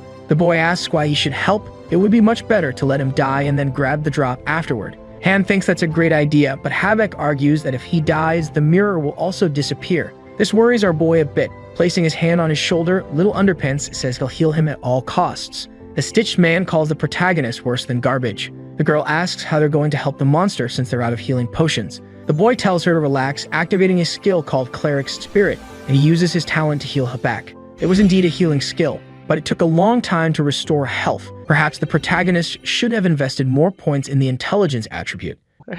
Little Underpants asks what happened to Habak's arm and continues, saying that the body will regenerate, but completely damaged parts won't restore. The Stitched Man explains that bosses like him only fully recover after death. So the boy has a brilliant idea. He just needs to eliminate the Stitched Man, and the situation will resolve itself. But it's not that simple. Special monsters like the Stitched Man don't respawn after being defeated. This happens because bosses with an unusual nature don't change much if they disappear. It's said that Eurus is also a rare monster, which is why he desperately begged for mercy from Little Underpants when they fought in the past. Besides them, Luna is also a unique boss. After this revelation, we see the protagonist's surprise. Inside the administrative zone, we resume the battle. The cheater is heading toward the goddess. The girl says he can come at her with everything he's got, and a series of extremely destructive attacks are launched by the passive boy. But none of it is enough to defeat the girl, who remains unharmed. She says she's the goddess of life and repeats what she told the protagonist. Humans can't kill a god. The administrator calls it childish, suggesting that the girl imagines herself to be very powerful. However, in the current state, the cheater has the advantage because after working in the company for so long, he's been able to access all of Luna's skills, so none of the girl's attacks will surprise him. The fight between Luna and Little Underpants was recorded and shared with senior team leaders at the company. The true nature of her power is revealed. Even if attacks hit the girl, none of them seem to work. This is the goddess's hidden ability called life creation. However, the attacks are nullified. Quite the opposite. Any hit she receives is effective, but her power allows her to regenerate at the moment of imminent death. Continuing the fight, the cheater attacks her again, and the girl immediately activates her talent and remains intact. The administrator says it's a predictable result, that power is absurd, which is why it was the most criticized ability during the initial game phase. We also discover the origin of Weakling. He was created from the goddess's life creation and the fragments of the missing head of Urus. Apparently, the girl can make extremely powerful monsters. Luna says the cheater talks too much. If he can't win, all that knowledge becomes useless. With a single attack, the man is cut in half. The girl seems to really enjoy this method of elimination. Now the fight seems to have truly begun, but suddenly, the goddess's staff returns to its ordinary form. At this point, the man asks if she knows why they're in that space. The girl's regression to her initial level is a big surprise, leaving her completely defenseless and worried. The enemy enjoys the expression on the girl's face. Despite being so annoying, she could still make a cute face. Then Luna is mercilessly pierced by the cheater's sword. If he kills her, the master of Habek is sure to appear, right? As his final act, the administrator bids farewell to the goddess of life. In the real world, we're taken to a sort of hotel with several bottles of drinks on the table. The passive boy is drinking with a woman and a couple, saying that it's good to have some fun after doing a lot of overtime. The other man with him agrees, saying they made so much progress with their plan because they worked really hard. That was the final stage of the project. However, the cheater tells his friend that he's wrong. He couldn't find Habek's master, so the guy congratulates him on managing to kill Luna. But we discover that even that wasn't possible. The man is shocked, and the administrator brushes off his failure, saying there are other ways to meet Habek's master. Something isn't clear to his companion. Who exactly is this master that his boss is so eager to meet? The cheater asks if the man has been his subordinate all this time without knowing the main objective behind his actions. Supposedly, this guy has been devoted enough to work without asking questions since his youth. Basically, this master is one of the game's bosses, tied to the main story of criminal life. The creature is the greatest merchant known as Sloth. Even with this explanation, the lackey seems unsure, asking if the monster is really a merchant. The answer is clear. If the lazy one wants to be a vendor, he will be. That's the kind of freedom in the game. Straining his memory for relevant information, the intern says he's heard about this boss before. When he thinks about it, a monster named Weakling caused a lot of chaos and was known as Gluttony for having an ability that absorbed others. His boss feels embarrassed. The boy doesn't even know that these monsters are classified as the 7 deadly sins. It's a concept often used in films and games, the sins being pride, greed, envy, wrath, lust, gluttony, and finally, sloth. These sins are the source of all others, hence why they're called the 7 deadly sins. The team leader asks if the intern now understands the concept behind the game's main story. Urus represents pride, Weakling represents gluttony, Riot represents sloth, and Luna represents lust. Finally, the intern starts using his brain power to try to figure something out, saying it's obvious. As expected, Luna was also a unique boss in Chrono Life. Of course, someone with such a powerful ability couldn't be an ordinary player, otherwise it would completely disrupt the world's balance. Continuing with the story, the administrator tells the intern not to get confused. The girl might be a unique monster, but she's not an NPC. The boy asks what that means. Could an ordinary player really become one of the greatest monsters in that world? The old man explains that the freedom in the game is so great that it defies simple interpretation. Just as a monster can become a renowned merchant, an ordinary player can also become a special class boss. Finally, we're back to the journey of Little Underpants, the most sought-after man of the moment. Look at his cute little face. It seems the group was discussing the same topic as the guys earlier. Suddenly, Luna became famous and Little Underpants grows impatient, not knowing who this girl really is. He questions Habek, but even the stitched man isn't sure if the girl is a mix of NPC and player or just one or the other. However, the coordinator of that world should know more about it since the passive boy is an administrator. Great, another reason for the protagonist to beat the guy up. Han says he doesn't understand something. Why does the cheater desperately want to meet Riot, the sin of sloth? If his goal is to make money, he just needs to put the copied items on auction and wait for some sucker to buy them. There's also the matter of his senseless attack on the Robin Hood Guild. His actions make no sense. Personally, Habek has an idea why the administrator did all that. From his perspective, it could be related to the Peace of God, but it's likely it's a mythical rank item. Little Underpants remembers hearing about the Peace of God before. Urus mentions that possessing the divine fragment was the reason for Han's kidnapping. He further explains that the term Peace of God is another name for mythical rank items. Out of nowhere, Hong shows up. She seems to have been hiding in the bushes to eavesdrop on their conversation. Do you think this girl is a strong candidate to be a protagonist's second wife, or is Han enough? With the energy of our Little Underpants, I'm not sure one will be enough. Back to the story, the leader of the Robin Hood Guild apologizes for disappearing. It turns out there were ways to get information, so she left to conduct her own investigation. Along with her explanation of why she disappeared, a masked woman asks everyone to form a group for a while. She says she's found the hideout of the thieving boy. At the location that's supposedly the enemy's base, everyone is amazed at the house's simplicity. Hong says there's no doubt about it. She even checked the owner's identity with her judgment skill. This talent confirms who owns the place. Little Underpants asks where the abusive boy is now, but there's no sign of him. The leader says it's a pity they can't see inside the house. However, the boy with the stick remembers the teachings from his time. When something doesn't work, just hit to fix it. In this case, if the door won't open, just break down the wall. Everyone goes inside the house and stands in front of a pile of gold. Han is amazed by the number of items. Could they all be copied? Hong says none of those pieces of equipment are copied, and moreover, they're all mythical rank. Guessing at a value, everything should cost around 5 billion. You can also see several items stolen from the Robin Hood Guild. The thief must have stored them in that house because he didn't have enough space in his inventory. As expected, the abusive boy's goal is to collect mythical ranked materials. Little Underpants asks if the cheater does this because of the price of those items on the market. If that's the case, it would be better to gather a lot of weapons by defeating monsters in the Urus nest, just like the protagonist did in the past. Hong says if the passive boy did something like that, the company would definitely notice, just like they did with Little Underpants. Mythical items are on a different level, and there's an entity that can buy them for an outrageous price. Our boy quickly figures out who she's talking about. The buyer is the greatest merchant in Chrono Life, Riot the Sloth. Habak says he was thinking the same thing. The Robin Hood Guild leader takes the situation seriously. Regardless, it's a great plan. After all, the Sloth isn't an ordinary player, so there's no risk of information leaking. Not to mention that selling the items individually won't affect the game's economy, which makes it unlikely the company would catch him. But now that there's proof of the crime, all they need to do is report it to customer service and action will be taken. The administrator has been collecting items in his personal space. This is all the evidence needed to ruin his career. With a smile, Hong congratulates everyone on their work. This is why everything will work out, because of them. Little Underpants asks with whose permission she's going to report this.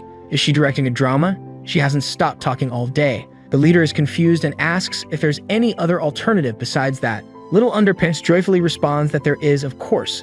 They give the abusive boy a good lesson. In the starting village, we see the protagonist wearing a Robin Hood Guild mask. In front of him is the infamous cheater, with an expression of pure joy. Han wonders if this is the man he's heard so much about in recent days. If this guy is the abusive boy, then he took the bait just like Little Underpants said he would, right in the center of town. The cheater asks why the mask, and our boy says he borrowed it because he's a famous figure. Anyone would recognize him if he walked around without a disguise. Hong watches from a distance with a few members of her guild who ask if that's not the murderous boy who wiped out a large portion of the organization.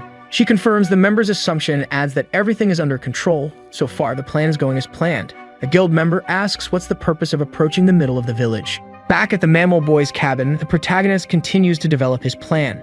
First, they have to collect all the items from the place. His prospective wife asks why, and Little Underpants just says to do it. Besides, he asks to borrow a mask, preferably the one she's wearing. Unfortunately, Han seems to be marking his territory. A single critical hit would be enough to dismantle Little Underpants right in the middle. Sometime later, we see the fool boy arriving at his house.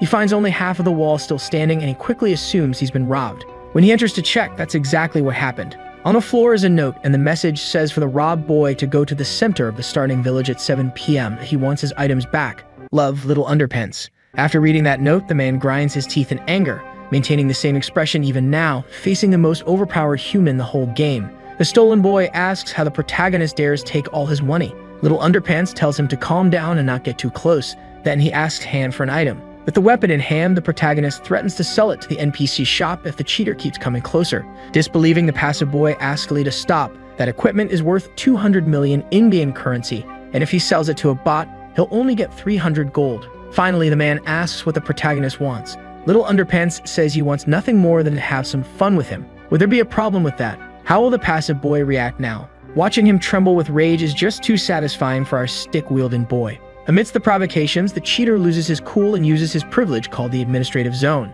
The battle begins within the space, and the opponent questions how a nobody dares fight against an administrator. He probably doesn't even know that Lee doesn't flinch even for the president, let alone someone lower in the hierarchy. A blow strikes the protagonist, throwing him away and splitting his mask in half. Little Underpants despises the man's attitude, calling an in-company player useless. The opponent advances, saying that game addicts like the protagonist forget about reality. They are so immersed in the game that they go crazy and treat characters like they're humans. According to Lee, it's shameful to blame players for no reason. Is the cheater having a midlife crisis?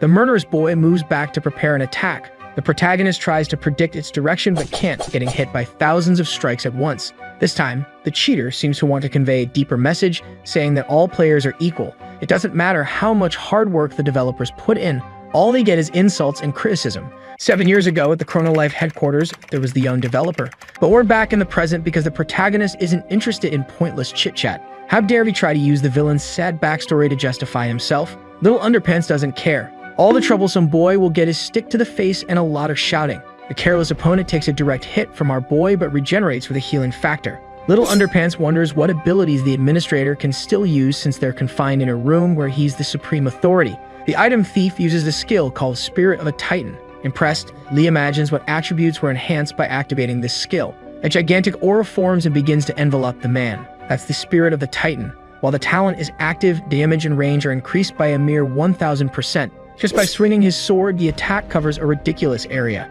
While the protagonist quickly realizes that this is clearly hacking, so he activates the Gluttony skill to absorb the cheater's status. But the passive boy reacts by activating a speed skill, initiating another sequence of attacks. Little Underpants doesn't seem to be in a very good condition. The ragged boy says the outcome of a battle is determined by status and calculation, and he has all attributes at level 99,999. The protagonist soon takes a punch to the stomach, and the passive boy says that it doesn't matter how good his control is against such an enormous power difference, there's no chance of winning. He even belittles the boy's game mechanics, saying from his perspective he's just an idiot who relies on items to reach the highest level. This doesn't make our boy happy. Hearing this from everyone is annoying, but that man is also just a criminal taking advantage of an administrative account. Yet you can see the cheater's nonchalant expression. He even asks if the protagonist isn't jealous. After all, he only needed to make a few adjustments to the data to become the strongest character. Before the passive boy can finish his thought, he gets headbutted by our boy, thrown back, disoriented, and wondering how he got knocked down so fast, even though the opponent's agility is so low. Little Underpants, lying with his face on the ground, says it's just a game mechanic. Once again, the battle reaches its peak when the cheater decides to use another talent called Speed of Light Dash, which seems like an improved version of the previous skill. All confident, Little Underpants' enemy says to come at him with everything he's got, and nothing he does will compare to his power. The protagonist uses a strike from his stick to propel himself and gain speed, allowing him to hit his target head-on. Isn't that amazing? He only needed to turn off the rebound control option in the game settings. He also asks how it feels to take a hit like that, but his opponent doesn't yield and keeps talking about how the game's mechanics are garbage, so Little Underpants shouldn't get too excited. The boy agrees, saying it's true because it's much slower than using a speed skill, but he concludes that it's past time to end this. The angry boy tells the protagonist that he doesn't understand the situation. Because of that lucky hit, Little Underpants has become way too overconfident. A mere player can't win a battle against an administrator. However, the protagonist says there's a way. Raising his hand toward the enemy, the boy bids farewell to the passive boy. Even though he was fast, it was fun. Suddenly, we're back in the square where Han is sitting, wondering about Little Underpants' situation. Hong is beside her, commenting that she doesn't know the details either. Even his girlfriend doesn't know that it must really be confidential information. Han is giddy after being recognized as the protagonist's girlfriend. The leader of the Robin Hood Guild says something is bothering her. The reason Little Underpants is missing must be related to his method for defeating the passive boy. We return to the battle, where the protagonist seems to be summoning something and the administrator trembles with fear, thinking he's about to be defeated. Then the boy activates his summoning skill. The cheater bursts into laughter. How does Lee intend to win with something so simple? Even though his class is very special, it wouldn't be possible to summon a super powerful monster. However, the cheater quickly goes silent because the man standing before him is Choi, the company president. With a look of surprise on the opponent's face, the protagonist starts laughing. It was worth bringing the president even after so much work. The previous day, we see the criminal in the real world, just leaving the small party he had with his intern. His friend invites him for another round of drinks, but the man refuses because he has some obligations in the game and needs to finish some calculations. The employee is impressed with his boss's passion for work and says he respects that. In response to the compliment, the passive boy tells the kid not to mess around and go home. They're going to be very busy the next day. Grabbing the shoulder of a blonde girl, the intern says he's going to have a few more drinks. He's walking calmly until he's stopped by Choi and some of his men. Moments later, we see the young man with his face completely busted, admitting all the plans he made with the cheater, revealing that he was just following his boss's orders. After hearing this, the president orders his thugs to get rid of the kid. Then Choi turns to thank the protagonist. It was thanks to him that they managed to catch a traitor before the situation became even more problematic. Lee gets scared. Is this a gaming company or the mafia? The old man warns that he intended to kill Little Underpants if he called him again without a good reason. Returning to the main topic, the president says he's already taking steps to deal with the passive boy. They plan to bring in the legal department to sue him in every possible way, and of course they'll fire the cheater as well. The protagonist asks if, by any chance, the old man has any plans for tomorrow at 7 p.m. Choi replies that he doesn't, so Lee smiles and invites the old man to give the abusive boy a lesson. Back in the administrative zone, we see the delinquent shaking in the presence of the president. Desperate, he tries to leave the game, but that's not possible during a battle. As a last-ditch effort, the man tries to dissolve this administrative zone. Little Underpants warns the president that the sleazeball is trying to escape, so Choi activates his own presidential zone. Right away, the cheater is filled with fear. It doesn't matter anymore, he was going to be fired anyway, so he decides to attack the old man. However, he can't even touch the president. His in-game status has no limits, it's literally infinite. Preparing his ultimate attack, Choi fires the cheater, and as a parting gift, gives him a black eye. One punch was enough to annihilate someone like the passive boy, and so the problem came to an end. All the stolen mythical items returned to their rightful owners. It turned out that other guilds had been affected, not just Robin Hood. But the perpetrator was fired on the same day, and even in real life, the cheater took a beating from the president. Afterward, he tried to sue the old man for assault, but that only made things worse for him. No one was interested in incriminating Choi, so all charges against the president were dropped. Now the man is going to spend the rest of his life paying back the company for material damages. Some rumors say he's been permanently banned from the gaming industry. After that day, Little Underpants' life as a merchant returned to business as usual. In the starting village, the protagonist meets with his two wives, who greet him happily. Everything was back to normal. Exiting the game, we see Lee, who mentions he's annoyed because he didn't get to ask the cheater what Luna's true nature is. Looking ahead, our boy sees a beautiful girl sitting on the couch. In front of him, the girl says it's been a while. Shortly after, we see them eating at the table. The girl compliments the appearance of the food, saying it looks great. At least now there's no doubt. Obviously, Luna isn't an NPC. What a beautiful woman, my friends. She's always been a player. She looks at Lee and they lock eyes. Then she asks if she's really that beautiful. The boy says he wasn't looking for that reason. She must be imagining things. She should just stop being silly and eat in silence. Little Underpants is very nervous, remembering the past and realizing he can't let himself be swayed by the girl's looks. So he starts questioning, asking who she is and how she knows his address and the password to his house. Since Lee gave her food, it's worthy of a reward. Besides, the boy must be curious about many things. This is his chance to ask anything. The girl will answer everything. The boy says he understands and starts with a light topic. What's her natural hair color? When they met for the first time in the game, it was light pink. Luna is happy that the change in her appearance was noticed, and she confirms that yes, that's her natural hair color. Luna gets curious. Maybe Little Underpants prefers pink hair. Should she dye it? Without wasting time, the protagonist wants to know if the girl is a special boss in the game. In the past, the goddess of life apparently died at the hands of the passive boy. If that really happened, her user should have been deleted. In response, she says that she was eliminated, but her character didn't disappear. This was because her death occurred in a human state. She didn't know it at the time, but if you were attacked by an administrator in the test zone, the god's authority vanishes. It was a relief, otherwise she would have died as a unique boss and not in her human form, which would have meant her user being deleted. The protagonist asks if she intends to kill 1,000 players again to become the goddess of life once more. Luna asks if the boy really thinks that just by eliminating 1,000 players, she can regain her former class. The boy is confused. She explains that it's only one of the conditions to become the goddess of life, and on top of that, you need to complete very complicated tasks. Only then can you change class. Plus, the girl has full control over her form. She can turn human or goddess at will. She asks if that was all, and the protagonist thanks her for answering all his questions. But Luna still hasn't said who she is. Lately, wherever Little Underpants goes, the girl follows as if she's stalking him. Doing that outside the game is also crazy. If everything isn't clarified, he's going to call the police. Trying to explain her condition, she says that many people are hindering her goal. The reason she traveled a long way to our boy's house was to make an offer. Luna begs for Lee to be her man. That's quite the charmer. He got the girl to take the initiative. Thinking it's a proposal, Little Underpants gets extremely confused. The doorbell rings. Thank goodness. Just imagine having to stay in a situation like that. The boy quickly heads to the door, thinking it might be his escape from the awkward atmosphere. But it turns out that the person at the door is his future girlfriend. If she finds his mistress or guests in the house, that would be a huge problem. Hannah's welcomed in and says she's impressed with the house, it's very organized. She notices the food on the table, and Little Underpants trembles with fear. The longer they keep talking, the greater the chance something will go wrong. So Lee asks why his neighbor visited, and she responds that she came to talk to him about the game and asks when he'll be available. Unsure, he says they can probably play in the morning. We see that Luna is hiding behind the wall, listening to their conversation, which is nearing its end. Han says it's settled. They'll play early in the morning. If Lee is late, he won't be forgiven. Before leaving, we see her ask for the protagonist's cell phone number. She can't come to his place in person every time she wants to talk. It's not every day our boy gets his celebrity's contact, so he asks if it's okay. Done. Their number is saved. Han was about to leave, but before she goes, she warns that if her messages aren't answered, well, you don't want to know what will happen. The protagonist says he understands. On the other side of the door, we see the girl having a mini meltdown. She finally got his number. Did everything go well? Maybe it was too sudden. Okay, better hurry up and send a message. Back inside Little Underpants' house, he wonders why all this is happening, especially in the middle of the night. Luna asks why he asked her to hide. It's not like they were doing anything weird. But the boy says that just having her there is unusual. Yep, folks, women don't miss a chance to go after Little Underpants.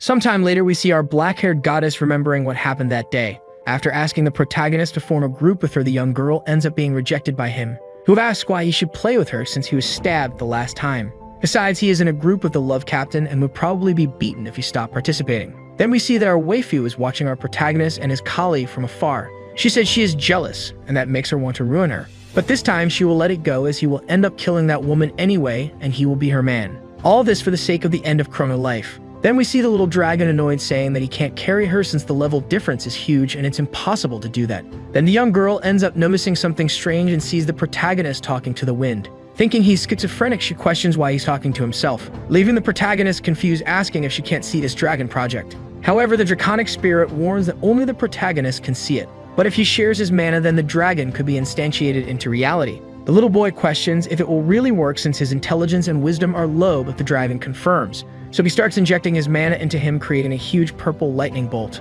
And Eurus's soul begins to be instantiated into reality. Seeing that light gathering in front of the protagonist, the young girl is extremely confused about what's happening as something begins to form. And our little dragon Urus appears in reality, making a very cute face, which is capable of delivering a fatal blow to the young girl, making her scream, the protagonist asking if she can pet him. But hearing these words, the dragon gets irritated, questioning how a mere human can dare to want to touch him. But the protagonist confirms that it's okay, and she heads towards him. Suddenly, he hears a voice calling him, and when he looks, he questions what he is doing there. Then we see that it is Habak next to a griffin. The Stitched One says that the situation got a little worse, and he fled in a hurry to meet our protagonist. But the hero questions how he found him, discovering that this is one of his abilities. Practically, he creates a mirror with GPS capable of locating a person who has already been his opponent. Habak says it's not time to talk about that, and that right now that person is going to appear. But before continuing his sentence, the protagonist interrupts, saying that his arm has regenerated, discovering that it was his master who did it. Suddenly, the two feel a strong tremor, leaving the girl who is holding onto the little dragon like a teddy bear confused. While the Stitched One just gives a small smile and says he has arrived, his eternal master and also the master of the Great Throne, the one who is known as the Disaster of Laziness. The girl is impressed with all that and with those angelic armored soldiers, but the protagonist is quite alert with this disaster. At first, he thought they would all be humanoid monsters like Habak, but his throne is immensely large. The Stitched One takes his griffin and goes to the throne, apologizing to his master since he didn't have time to explain the details to the hero. But the Disaster of Laziness says it's okay since he himself will explain the situation to him. Upon hearing this, Habak looks a little scared but soon understands the situation, as that gigantic throne falls and crashes violently to the ground in front of the protagonist, causing such a strong impact that it almost makes the two fly away. The God of Laziness says it is a pleasure to meet him since he has heard a lot from his subordinate and that apparently he is the current hero. Now seeing the real appearance of the God of Laziness, the protagonist is scared, while the man gives him a threatening look. Elsewhere, we see an abandoned temple. The previous goddess walks through this temple calmly until she finally finds her goal. Then we see that she is in front of a throne with someone sitting on it. This person is the first hero Suryopi, who has been dead for hundreds of years. She discovered that he was the first hero because of the game's description, since he was a legendary, complete, and familiar man. Suddenly, the symbol on her forehead starts to glow. But our waifu already knew this would happen, and it's exactly as expected. Then she places the staff in front of her, and even without knowing who had the idea of creating such a childish and cliché story in the game, she still likes it a lot since that's the charm of Chrono Life. Her staff starts to glow a lot, and soon a golden aura begins to circulate her entire body. Meanwhile, near the beach, we discover that the Disaster of Laziness, one of the 7 deadly sins, contains the troop of the strongest angel tribe. It was also called the Great Merchant, a presence consistent with this huge throne made 100% of pure gold. However, the grand and majestic presence of the disaster comes in the appearance of an angelic little boy, standing on a throne clearly very disproportionate to his size, leaving the protagonist and the love captain confused with this scene. While the little dragon calls him a brat and that he continues with the same charisma as always even after they have known each other for so long, the disaster starts to float and approaches the protagonist and his group. He introduces himself as the Great Merchant and Disaster of Laziness, asking if he is the hero that his subordinate mentioned. The little boy confirms that he is, while wondering what this feeling of being tormented by a child is, but the child in front of him gives a scary look and says that the hero's level has dropped a lot, making the protagonist get irritated with these sudden insults. But before saying anything, he is hit by a kick from the disaster. making a little ketchup splash from his mouth while he is confused. Soon the young man prepares another attack, delivering a spinning kick to his face and throwing him violently against a rock. Havoc is confused by his master's actions, asking why he is attacking the hero since he was the one who helped him. But the lazy one tells him to shut up, since if he wanted to talk then he wouldn't have come. They are an existence that will always be the opposite of humans and can't believe his subordinate unnecessarily approached him. Hearing this, the Stitched One is a little shocked by his master. But the protagonist stands up, saying that he is right and that a player and a monster will never be friends. So now that he made the first move, there is no problem in beating up a child. The disaster still looks irritated and tells him not to be mistaken, since it was the protagonist who made the first move. Then he licks his leg and stomps the ground, creating a huge shockwave, reminding that the protagonist killed the capital sin of pride, Eurus, and accelerated the whole process. Then throws a huge stone in his direction, and while preparing to hit it back, the protagonist asks why he is complaining about this now, destroying the rock with just one attack, which soon after turns into a huge shockwave, exploding everything in its path. Quickly, the little angel appears, saying that Eurus was the strongest boss in the game. Then he kicks the protagonist in the belly and says that the sin of pride was supposed to be in the final raid of the main story, however he was killed, messing up the whole order. Moreover, the sin of gluttony also should not have been consumed that way and should have been defeated in 10 years. The young girl says that at that time it was Weakling who attacked him first, while the protagonist only defended himself. But the lazy one just tells her to shut up, automatically making the young girl's sweat cold. While with a threatening look, he questions how she dares to interrupt him, falling to the ground out of fear. She wonders why she is feeling all this pressure inside a game, and that she wasn't like that even when she faced Weakling. Little Eurus is watching all this with a neutral expression, until he notices something and starts staring at the little lazy one in front of him. He explains that Weakling was born because Eurus was killed, and in the end the protagonist caused all this. And the problem that has been growing since then will soon explode. The first hero, Yopi, known as the strongest human in Chrono Life, will be resurrected soon. Then we see that this process has already begun to happen, and a glowing aura begins to circulate the skeleton's body. While the goddess gives a small smile and says she knows it's not time to wake up yet, so she had to go there personally to share her powers with the dead. The aura that is circulating her body begins to reconstruct her armor, until it is 100% complete. The protagonist asks the young lazy one what the problem is with this guy resurrecting, since if he was a hero in the past, then he should be on humanity's side. But hearing this, the little angel sighs and says that the protagonist is dumber than he thought, explaining that the hero will not be resurrected as a human but as one of the 7 deadly sins. Annihilation will be his only purpose, so we see a symbol forming on the ground. Suddenly, small cracks begin to form, and a skeletal hand comes out of it, showing itself in the form of the skeletal soldier. Suddenly, the hall is already infested with several soldiers, while the goddess says that he is the strongest human and the first hero, the one who loved and trusted humans, but is the one who hates humans more than anyone. It really is a childish story, but perfect to represent the deadly sin he received. The undead army is already fully prepared, while Yopi presents himself as the first hero in the capital sin of wrath. The Chrono continent has existed since ancient times, a place where there are no wars, not even disputes, a blessed world full of peace. However, one day the demons appeared. They attacked the residents and decimated the houses. In an instant, the continent turned into hell. But at the time, a light appeared in the midst of disaster. This was Yopi, who was later called the first hero. But before the story continued, the protagonist jumps, as he is not a fan of hearing the game's stories, but understands that the dark hero was resurrected, yet the young man was there just to beat him up and say whatever he wanted. Our little boy says he defeated Eurus with just one punch, so he doesn't understand why he should worry about the first hero, much less why he should be afraid of him.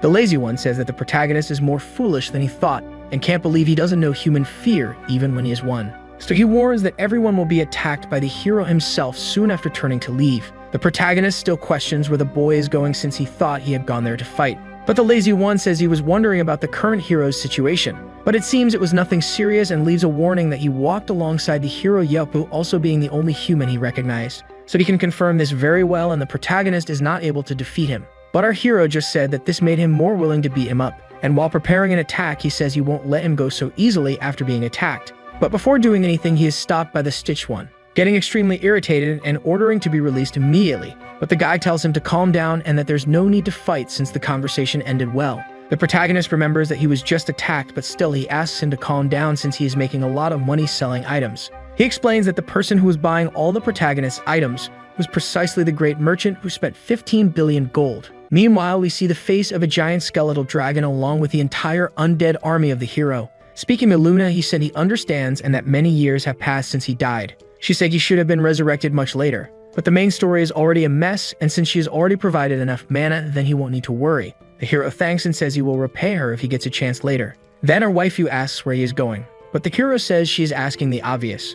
At that moment, the dragon starts to take off, and even with its wings entirely made of bones, it manages to fly through the skies. The skeletons also quickly advance towards something, and the great resurrected hero said that right now he's going to destroy the world he once protected, activating his instant teleport and simply disappearing in front of Luna. She gives a small sigh, while seeming happy that her work is finally over. But remembering the consequences of her actions, she wonders if everything is really okay. Something asks if she regrets and remembers that she did what she wanted in the case of Uriken. Luna replies that this is different from that time since that boy seems to be a shadow in the main story. Then the man who was talking to her apologizes and says they should just enjoy. Then he goes back to observing the entire planet of the game and seems curious to see how this world will be cleaned. We return to the beach and see the protagonist scared, while asking if it was really this boy who bought all the items he sold. The disaster says that to be exact, he spent 15303890000 gold, but later put them up for sale for a total of 51.7 billion, making a profit of 37 billion.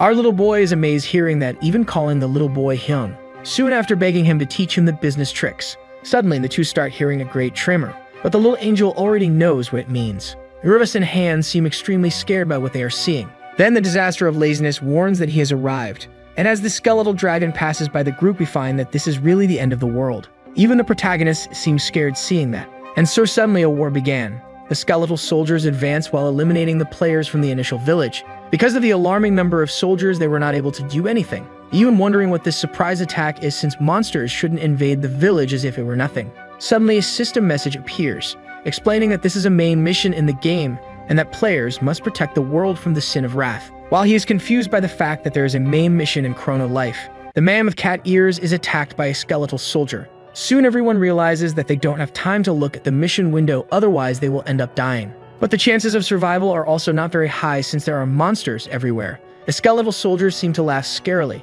while the remaining players do their best to survive. The bald man wonders if the hero wasn't supposed to be on humanity's side, questioning why he would ruin life in Chrono Life. Then a mage appears casting a flaming hurricane, eliminating several skeletal soldiers at once. The people there recognize her as the strongest royal sorceress Abracadabra, and she explains that she received orders from the royalty to protect this sacred land. Seeing that the players who are completely injured start to feel hope, since the strongest sorceress and all the royal guards have been mobilized. Their response was quick and precise, much better than the last event against Gluttony. But a light starts to be emitted from the sky, and when they look, they see the skeletal dragon preparing a large-scale spell.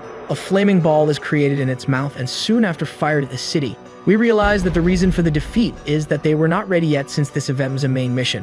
And as it was supposed to happen in a few years in the future, the current players didn't have the resources to fight against it. So we go to the Hill of Heroes, where the former hero and now the capital sin of wrath appears. He looks at the tomb of his friends while thinking that it has been a long time. The first tombstone has a musical instrument, so he remembers his companion who thanked him for letting her sing to the world. The second had a small wing, which represented the saint who always prayed for her companions. The third tombstone had a wizard's hat, which represented a man who didn't care about world peace and just wanted to be by the hero's side. Remembering his companions, the disaster begins to cry blood. The good memories he had with his companions are soon overshadowed by bad memories, and Yopi starts to release his aura while ordering the dead to resurrect. From the tombstones, 3 skeletons emerge, while the hero warns that he will not allow them to follow an honorable path like they did. The honorable wizard has part of his skull missing. The cleric has holes that represent crying under her eyes, and the bard has large scars on his jaw like someone who sang beyond his capacity. The hero with his blood-red eye and a threatening look orders his former companions to get ready, as it is time to end the story that never ended. Then we return to the protagonist picking his nose, and saying that this so-called hero will lose to the stick, just like the others. As he walks, he says it's been a while since he used the Intercontinental Strike. Then the disaster asks if everything will be okay since normal players can be caught by the attack and die. There is also an army of undead, and if his attack does not have the holy attribute, it will not work. So this powerful attack he prides himself on will also be useless, and when the server restarts, the army will still be alive. Warning that no matter how strong he is, he won't be able to face this war alone. The protagonist said that it seems fun, and will still try alone. The war will be stopped by him and his faithful squire. Then he prepares his wooden stick, disables the rebound control option, and with a great impact launches himself upwards, quickly flying towards the city like a superhero. The captain is confused, wondering where the little boy is, soon discovering that he used the rebound to fly away. The lazy one watches the protagonist going to the city while thinking that he likes his "I don't give a damn" attitude. The main village is now turned into a sea of flames, and the starting point of everyone's journey has now turned into a cemetery of players. All this because of a monster, who managed to turn this once peaceful place into a city of death in the blink of an eye. Outside the game in a rental store, some people curse, saying that Chrono has gone crazy and that every time something like this happens. Hearing people's complaints, the part-time worker who is about to give up starts trying to calm them down, explaining that the server may have crashed and he should log in again. But soon an angry man explains that a skeletal dragon sprouted in the village and if they log in they will die again. Actually, the man is so furious that he wonders if he should start playing something else. But the woman next to him says that this is more fun than mindlessly hunting every day. The guy who was previously irritated just hearing a woman talking starts to agree with everything she says, asking if she wouldn't like to play with him but being rejected right away. While observing his cell phone, he notices that the Chrono Life site has just released an update note.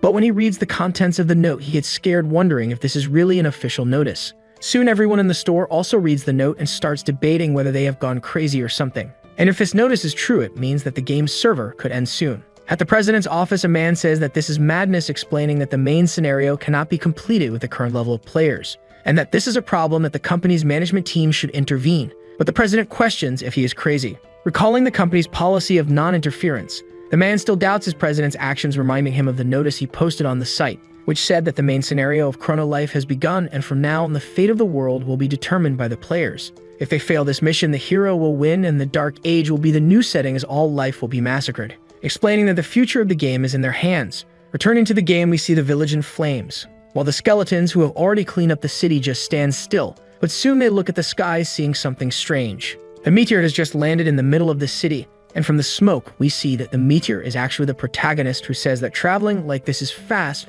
but landing is a problem. At that moment, he hears a piercing scream, and when he looks around, he sees that he is completely surrounded by skeletal soldiers, but he is just happy as he ended up in the right place. The soldiers advance to attack him, but just by swinging his stick, he manages to crush the skeletons' heads. Because of his momentary distraction, another ends up hitting him from behind. Soon, all the skeletons also pierce him with their swords, screaming and laughing happily that they managed to eliminate their enemy. But with a serious voice, the protagonist calls their attention, questioning what they are doing, while we see that none of the swords manage to pierce his skin. Soon he eliminates all the skeletons that are there and says that they are all just flies, wondering if he put too many points in Constitution since his speed is crap and he couldn't dodge. Even seeing the defeat of their companions, a skeleton advances towards him, delivering an attack while the little boy opens the status window. The pure bone doesn't give up and continues to deliver attacks. But seeing that none of them work, he ends up giving up and just waiting for the protagonist to finish what he has to do. Observing his gluttony ability, he realizes he can absorb a target's stats.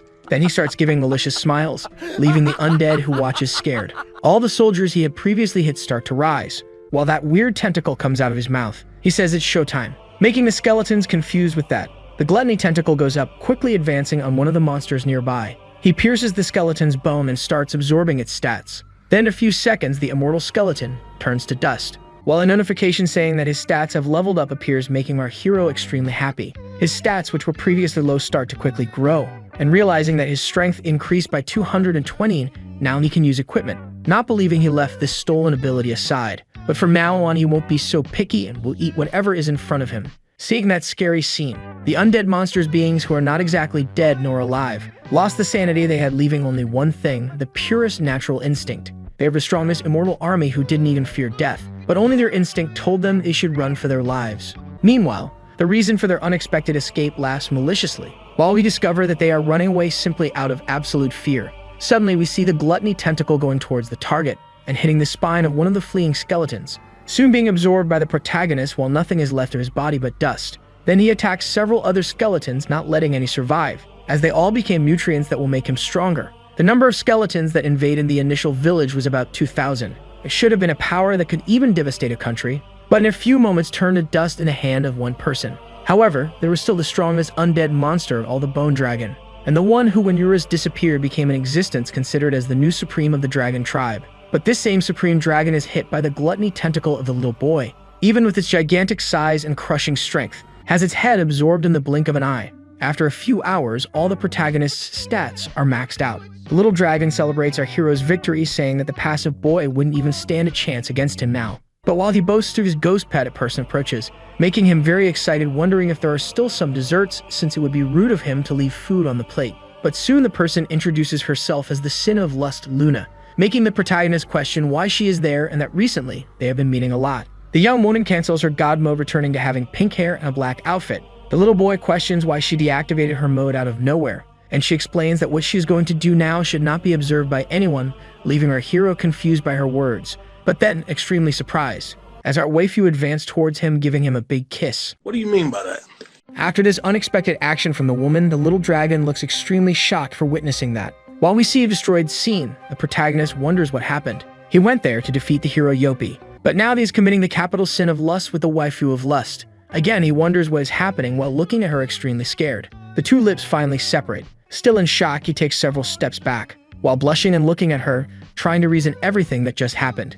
Still stuttering, he asks what's up with her and why she did that out of nowhere, noting that she just took his first kiss. Hearing this news, Luna gives a small happy smile, and while moving away to pick up her fallen staff, she replies that it was just an accident, since she accidentally slipped and kissed him with tongue for a minute without meaning to. Obviously, our idiot is not the protagonist and knows what she's saying is a lie, since she even held his neck while kissing. But with a little smile, she says that he paid attention to everything even though everything happened so fast, and knows that our young loser has maximized agility, so he could have easily dodged if he wanted to. Realizing he's been found out, the protagonist starts to stutter in denial, but she approaches, asking if he would like to know something, informing that it was also her first kiss, making our young virgin who only played video games understand another world. However, he still tries to play hard to get and continues questioning why she kissed him out of nowhere, but the young woman keeps insisting she just slipped. But changing the subject, she has an item to deliver to him. The addict questions about the item while our waifu says she came there just for that. So she extends her hand and shows a luminous sphere that looks like a mini sun.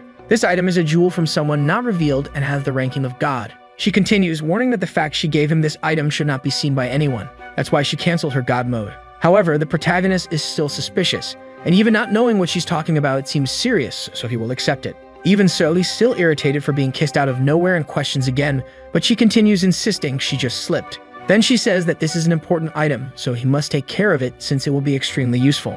Then we hear a voice calling for the protagonist, and we see him approaching, running while complaining that he went ahead alone. But as she gets closer, she sees something that leaves her scared. That is the beautiful woman standing next to our protagonist. Seeing this, she automatically stops, while analyzing the situation of those two well, realizing they are very close, automatically activating her womanly instincts and jealousy. Lee normally apologizes to the captain, saying he got too excited and ended up rushing ahead. However, the young woman approaches, pulling his jacket, and with a strangely suspicious voice, asks who is the woman by his side and asks to be introduced. Her face is totally radiant, as if she's not bothered by the situation, but behind that cute face, there is great malice. The protagonist asks if she doesn't remember her since they met before in the past.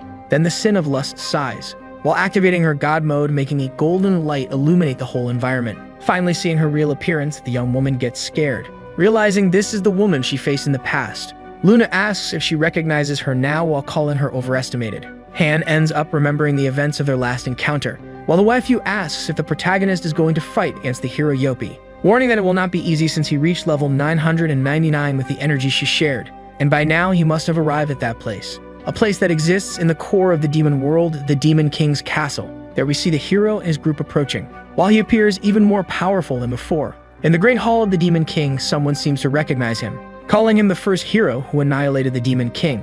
Yopi also knows who that creature is and praises the enormous vitality of the Great Demon's direct assistant. The ghost reminds him that his body is immortal, asking what brings a hero from decades past to this humble place. As he approaches, Yopi says his goal there is obvious. Then he stops in front of a large sword stuck in the ground, explaining that he came to that place for his precious item, the God-ranked hero's long sword. With a malicious look, the ghost asks if he will be okay, since the Demon King's energy was sealed in that sword, and by wielding it again, he probably already knows what will happen. The disaster with a neutral expression continues looking at her, while warning that he knows exactly what is going to happen, probably more than anyone else. Then he firmly grips the sword's handle, while the strong green energy begins to circulate the area. Then the system announces that a class change is happening with the hero and that he has awakened the hidden class. The sword, which initially had bright orange traits like the hero, slowly starts to be filled with green energy, while the little ghost seems quite pleased with what is happening. Yopi, now wielding his old sword, finally completes the class change, becoming the new Demon King. The demon assistant celebrates that a new king is born, while the disaster now with a new appearance stares at him, receiving the privileges of becoming a Demon King and having all his stats increased by 10 times. The hidden class also grants him a new ability called Demon King's Authority, capable of ruling all demon races. The former hero calls the little creature and says that this is his first order as Demon King, commanding him to summon the entire demon army immediately and annihilate the human world. With no expression on his face, the little ghost remains silent. but soon releases a smile agreeing with his new lord, little by little transforming into smoke and rising through the ceiling. That gooey smoke starts to come out from the top of the tower, while maintaining a look of morbid happiness on his face. And soon we see that little being transform into a giant mass of black matter with a face. The new Demon King commands all units to advance, while Death opens a huge mouth full of sharp teeth, opening a dimensional portal leading to the human world. Then soon the human world and the demonic world. Two dimensions that until now could not interfere with each other, and that only a few people knew the method of dimensional teleportation. The first person was the hero Yopi. Then we see the Captain Love looking at the sky extremely scared. When the protagonist looks to see what made her like that, he also ends up having the same reaction. The third person capable of using dimensional teleportation is the direct assistant of the demon Death, and it was with this highly recognized ability that made him the direct assistant. From that crack linking the two dimensions, beings start to come out. With sharp teeth and a thirst for blood, that's how it began. The beginning of the demonic army invasion finally started. Thousands and thousands of demons start to come out through the portal, encountering that city in flames. The capital sin of sloth sighs at seeing that scene, while questioning the level of anger of the former hero Yopi, and why he is doing all those things against humanity. However, the protagonist grabs his stick and even seeing that scary scene asks why he should care, while delivering an upward strike. Just swinging his stick made a huge burst of power be thrown upwards and cross the atmosphere. Content, the protagonist starts to sing saying he made a great strike, but he gets scared of something. The portal seems to have become even bigger, while more demonic beings emerge. Luna warns that the demonic race possesses unique physical strength and physical abilities, besides an infinite source of magic in their horns. The demonic armies that are already strong alone have gained immortal bodies due to the energy they received from the new Demon King, warning that the demonic race and the undead are the strongest tribes and not even gluttony could gather an army like that. After warning about the situation, she questions what our protagonist will do and how he will defeat the hero Yopi. Even so, our protagonist just stares at her. Then a magic circle appears at his feet, causing a great upward wind while a ball appears in front of him. That ball condenses and forms a magic stone capable of creating the cleric's soul ability, and the protagonist uses it to activate the blessing on his staff, since the holy attribute is the best to deal with undead. Now with a face of absolute pleasure, he again strikes upwards, taking a quite suspicious position while displaying his beautiful and radiant muscles. That horde of monsters is suddenly hit by something, and again the protagonist's attack is powerful enough to make that energy leave the atmosphere. Luna watches that scene in disbelief, while wishing she didn't have to witness that scene. The Demon Tribe is a tribe born with strong bodies and unlimited magic. Besides that, they received more power from the new Demon King achieving immortality. It was supposed to be the true strongest tribe Chrono Life. However, it was practically wiped out in just one attack. This scene leaves Death completely scared, while the protagonist laughs saying they are nothing but weak monsters who die to attacks with holy attributes. And as he's getting bored, he orders the hero Yopi to appear soon. Suddenly the smoke starts to gather in some points, and the demonic monsters again begin to regenerate, scaring our protagonist when he sees that scene, since in a few moments all of them recover completely. The young man wonders what they are since they can resurrect even after being hit with holy attribute strikes, but it's answered that this is a hero's ability, and as long as he has mana left, the demonic army will never die. Lee says it will be difficult to fight until the hero's mana runs out, but he just has to make an infinite loop of sanctified strike upwards. To avoid seeing that horrible scene that almost made her gouge her eyes out, Luna recommends he go fight the hero directly, but Lee says he has no idea how to get to the demon world. Hearing this, the captain suggests going through the portal they came from. Since their enemies are coming from the demon world, the portal must lead directly to it. However, the waifu warns that the portal is a one-way hole, and if he enters from this side, he will probably die disintegrated. Getting angry with Han and telling her to shut up, hearing her rival insulting her, the young woman asks who she thinks she is to keep mocking her, noting that no player has been to the demon world to begin with. But at that moment, Lust questions who gave this information, since she, as a goddess, can use dimensional teleportation to the demon world, then extends her hand to the protagonist, telling him to hold it since the reason she came there was to take him to the disaster. Hearing this, the protagonist questions if that was really the reason since she just gave him an item. But before he finishes his sentence, he realizes something. As she said, she deactivated God mode not to be observed, so it means no one should know about him. Finally, he holds the girl's hand and accepts her ride to the demon realm. Seeing that scene, Han questions if he's serious and if he trusts this woman. He says he has no choice and it's not like there's another way to get to the hero. Meanwhile, Luna is quite embarrassed, since our hero is holding her hand. Then the young woman gives a little smile, while calling the protagonist to go to his goal. The captain shouts asking if she can't take her along, but it's too late and a magic circle appears beneath the two. While a disaster of lust says they are already at maximum capacity and can only take one person in her teleportation, touching the protagonist's shoulder while saying she will enjoy the meeting alone. Seeing the two finish the dimensional teleportation, and simply disappear from her sight. The captain seems quite displeased with this, while deciding that from now on, this woman will be her rival. In the demon world, the great demon king's castle presents itself, as the protagonist finally arrives at the location, questioning if they are really inside the demon castle, and starts to look around a bit more, coming across the hero and his subordinates. But Yopi, who is now a disaster, responds that there is no more hero. In this body, there is only fury, and from now on, as one of the 7 deadly sins, he will annihilate these filthy and sordid humans. Suddenly, a huge explosion is seen from the castle, and we realize that it is obviously coming from the protagonist, who just tried to skip the dialogue again, but ended up destroying everything in his path, including the hero and his subordinates. He looks at the waifu saying they're done here, so they should return to the village. But she says it's not over yet, and it's just beginning, making the protagonist confused with her words. Suddenly, the hero says that's amazing, and that not even the last demon king had such a powerful attack.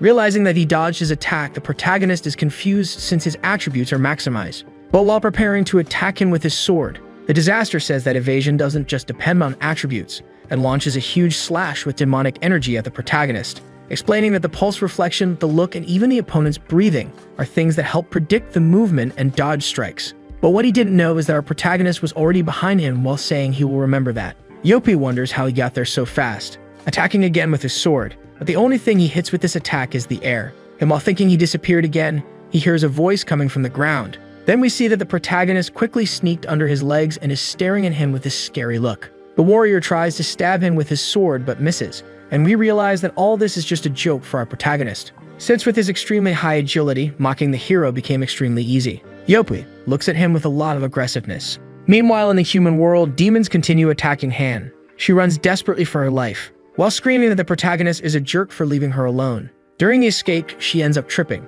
falling violently to the ground as she crawls. Soon the demonic creature reaches the girl lying down, and goes for a fierce attack against her. But while lying on the ground, she remembers the previous events, getting extremely irritated and preparing to counterattack. Just remembering that woman trying to steal her man makes her blood boil. Then she hits the creature's stomach with an extremely powerful punch. We know that the level of the demons must be at least above 100, while Han is only at 25, so she shouldn't inflict damage, but the gauntlets she possesses have a power that surpasses the level difference, and with just one attack, that creature is knocked down. This power is the hidden ability of the Transcendental Gauntlets, which automatically alters her attack attribute to the enemy's weakness. Some system messages start to appear that she gained experience and leveled up. The experience was so much that from level 25 she went up to 39, since the XP from the demonic army is overwhelming. And with the efficiency of high XP and the main mission bonus, one can gain even more experience than for most bosses. But the truth is that the young woman doesn't care about any of this and just wants to vent her anger on them. However, when she looks up,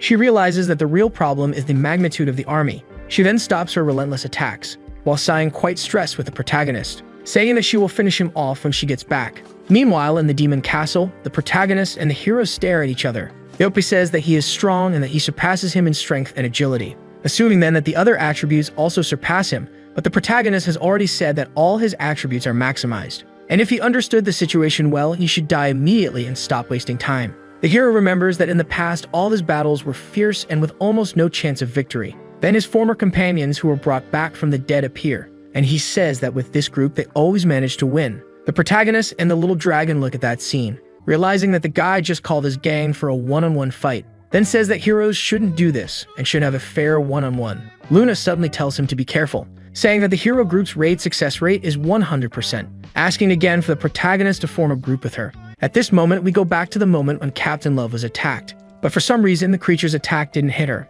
since the monster's paw was cut off before it happened. Hannah's confused, trying to understand what happened, while the monster looks at its severed leg and starts to cry out in pain, letting out a loud roar soon after. The one who made this cut and saved the young woman was Captain Hong, who quickly unleashes hundreds of attacks on the demon, cutting it entirely, and quickly finishing it off while its pieces fall to the ground. She then gets up and asks if Miss Han is okay, being extremely happy to see her friend. But these good moments won't last forever, as that horde of creatures was advancing against the two. Hong is impressed that so many rare demons are appearing in the human world, and that this seems like a war of humans against demons from classic games, again reaffirming that Chrono Life is very fun, but leaving Han confused about what she's talking about. The guild leader tells her members to attack, telling them to cancel their occupation and show combat mode to protect the initial village. Since the enemies were blessed with immortality, they should sprinkle holy water on their weapons and fight, since the battle against the demon tribe has begun. Soon several assassins from the Robin Hood tribe begin to advance, quickly eliminating the demons that were advancing.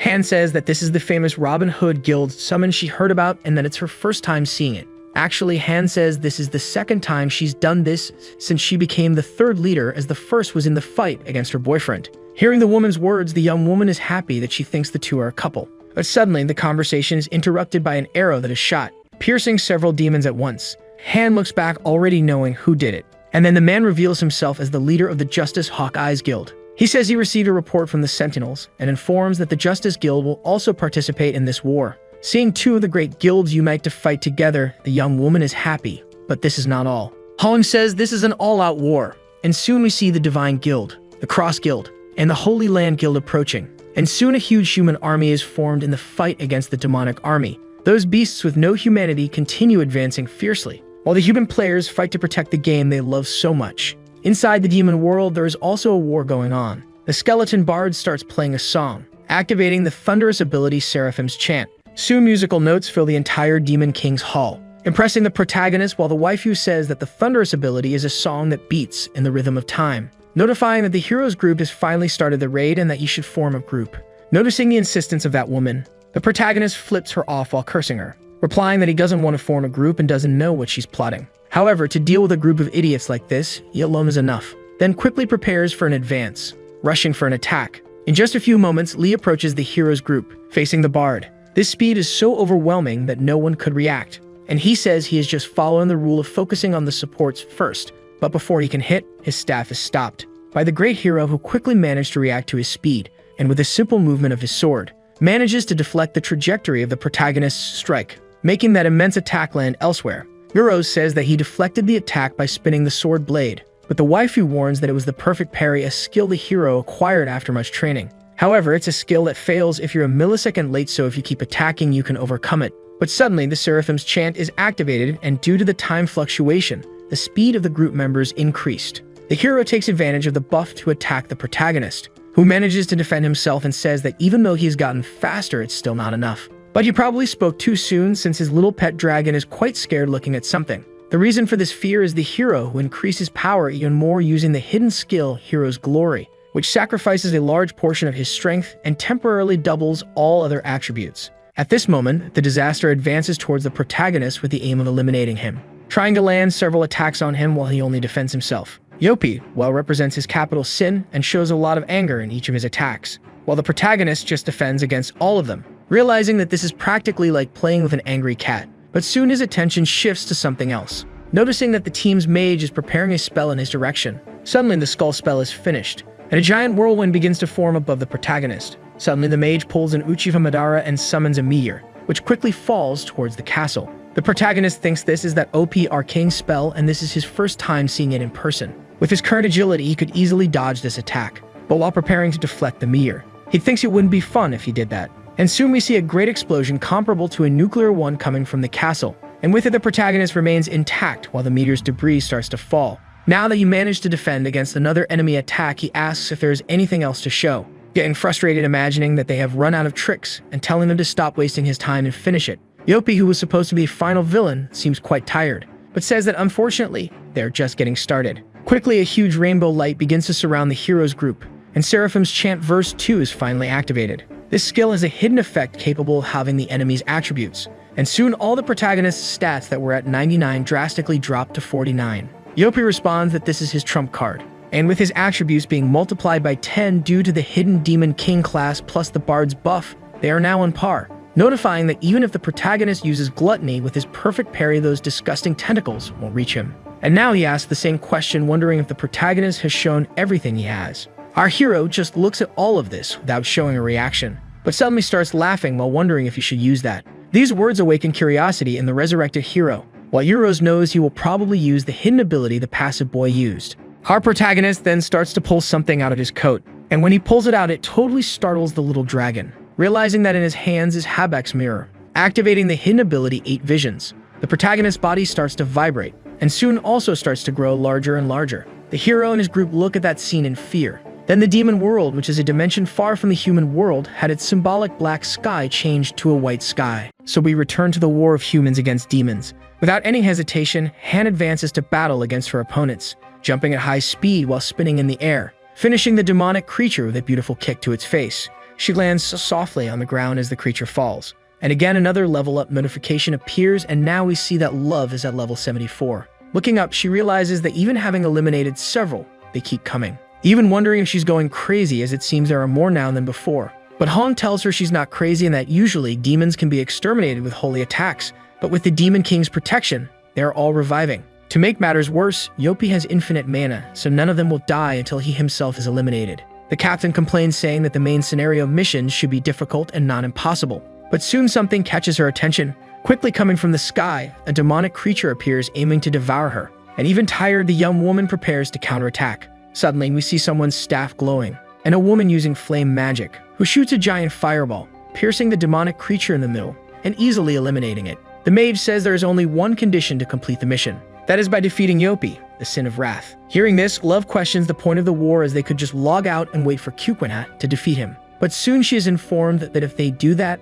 then all the plants, animals, and humans living in this world would die. And if that happened, this world would also become a demonic world. Even scared, she thinks the game company could fix it with an update, but Hong reminds her of the announcement they made, mentioning that from today on, the world's fate will be determined by the main mission results, and the game's future is in the player's hands. This literally means that for the first time in gaming history, everything, even the game itself, depends on the players. Then we see the headquarters of the Chrono Life Company. There we see the company owner watching everything happening inside the game, determined to abandon it if things go wrong. While calling them crazy, she says this is a lazy way to manage the game, wondering how on earth the #1 gaming company in the world doesn't have a solution. But soon the guild leader says that's exactly why she likes this game so much. However, Love is completely against these ideas and says the other players need to know too. But before she can finish her sentence, she's interrupted by Hong eliminating a demon in front of her. Abracadabra appears, asking the young woman not to worry, as most regular players are already aware, and that's why everyone is participating in the war. Then we see a bald man and his group attacking a demon. Knowing that its weakness is in its head, they all band together to try to knock down its leg first.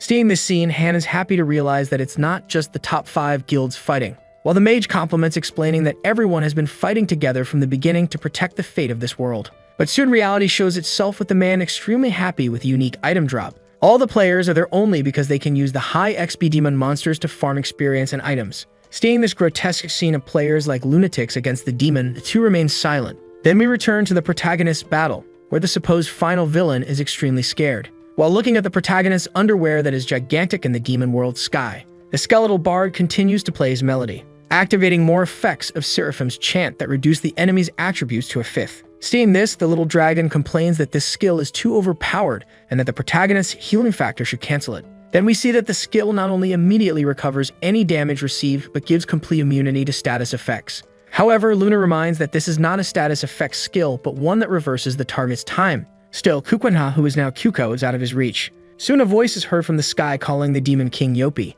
questioning if it was Perfect Parry, the name of the skill he used earlier. Actually, this is quite interesting, as it completely negates the enemy's attack. But with this scary expression while emerging from the clouds, he tells the hero to try using it once more. The final villain now finds himself at a complete disadvantage looking up, while the protagonist, already practically the size of the demon planet, prepares a downward strike, quickly swinging his stick, which in comparison to the castle is extremely gigantic, getting closer and closer to that structure. While the Demon King and his group can only watch it approach, Yopi, frightened, watches the devastating attack, finally accepting his sad defeat, as the wooden stick hits the castle squarely, not only destroying it but the entire demon planet, which soon explodes in a supernova with the protagonist still on top. A notification explaining that he pushed the amplifier lenses to the extreme appears, and Lee, now drifting through space, finally shrinks back to his normal size. Looking at his magic mirror and seeing it's already broken, he looks at all the damage caused and thinks he destroyed a planet again, but this time the server didn't crash. The little Eurus approaches, saying he's back to normal size and explaining that he only survived the attack because he's a spirit.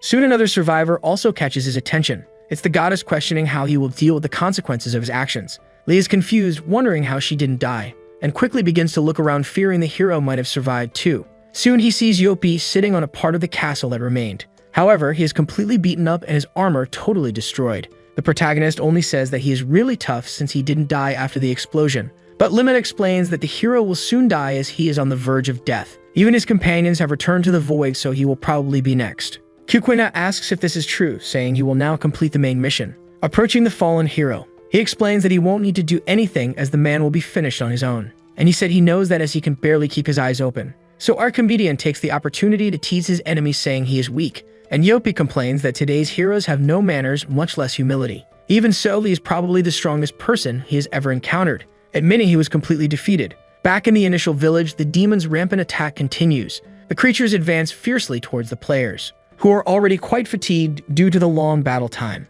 being easily eliminated by the monsters. Actually, the battle that until now was tied begins to suffer a unilateral victory on the demon's part. An Archer Guild member warns his leader that they are being pressed, but he asks them to hold firm and endure, since their role in this battle is not to win but to buy time until that guy defeats Yopi. Even already accepting that after the battle they will suffer irreparable losses but must endure as long as possible. Love is shown to be quite tired of the battle, sighing, and with her clothes quite torn and dirty due to the battle, she no longer has the strength to stand. Seeing her friend on the ground, Hong asks if she's okay, while the young woman tries to stay strong, saying she will return to the fight as soon as she recovers. But when looking at her true state, she realizes something. The reason she can't fight anymore is that the girl has already reached her mental limit. Not just her, but everyone present is already exhausted, and if this continues, the entire initial village will be destroyed. At this moment, the Robin Hood Guild captain is caught off guard by a demon, who starts to press her, greatly reducing her HP. And when she is about to give up the fight, a hand simply begins to crumble in the air, leaving Hong very confused with this situation, while seeing all the demonic creatures present starting to vanish in the sky. Like the day Thanos snapped his fingers, all the monsters simply turned to dust. Hong, still looking up and confused about the situation, wonders what's going on, while Love seems to know exactly the situation. If the monsters are disappearing, it's probably because Kukwinha managed to win. At this moment, we see the protagonist looking at Yopi's body, now shining a lot. He says his time is up and he will soon disappear. But Lee has a question to ask before he disappears, questioning why the hero who once killed the Demon King in the past hates humans so much. Yopi only comments that this is a boring and quite a cliche story, explaining that actually it was because he was extraordinary. Because of that, everyone around him loved him, but those same people envied him. Then small drops begin to fall to the ground, as the hero says that actually he is just a person who loves humans. Observing from afar, the goddess remains neutral, while listening to the hero's last words. Realizing he was someone who loved humans more than anyone. Like an explosion of lights, the hero disappears, and system notifications saying he managed to complete the mission alone appear. With them, the reward for completing the main scenario also appears in front of him. As he grabs that treasure chest, new messages appear saying he is the mission's top contributor, so he will receive an additional reward. Suddenly, a strong light begins to shine in space, and when it gets closer, it ends up surprising our protagonist. He arrives saying it's been a long time since they last met and didn't expect to see him so soon. This person is obviously the self-proclaimed god. He praises the protagonist, saying he always watched and was sure he would win against Yopi. He will also give the additional reward for being the top contributor in the mission. Then a screen appears in front of the protagonist, and when he reads the information on it, he is surprised, as it's an invitation to advance to the Capital Sin class. God comments that he can remain human or become a disaster, explaining that the hero also received the same reward when he defeated the Demon King, but he chose to be human and eventually had a terrible death. Eventually, as we know, he was reborn as one of the 7 deadly sins filled with fury as humans. But that's already too much story, and the only thing he wants is for the protagonist to make his choice now. Our Kukwinha looks at that man with a bit of anger in his eyes, soon reflecting on what he should do. But the truth is he doesn't even need to think about his choice, then presses one of the options, while behind the goddess and the dragon coast watch. She seems to have seen what the protagonist chose, while the little dragon tells her to move aside so he can see too. Surprised by the protagonist's choice, Luna just watches in shock, while God seems quite displeased, questioning him why he made that choice. But that should have been quite obvious given his personality. The next day, we see the protagonist's residence building, while he is just lying on his bed vegetating.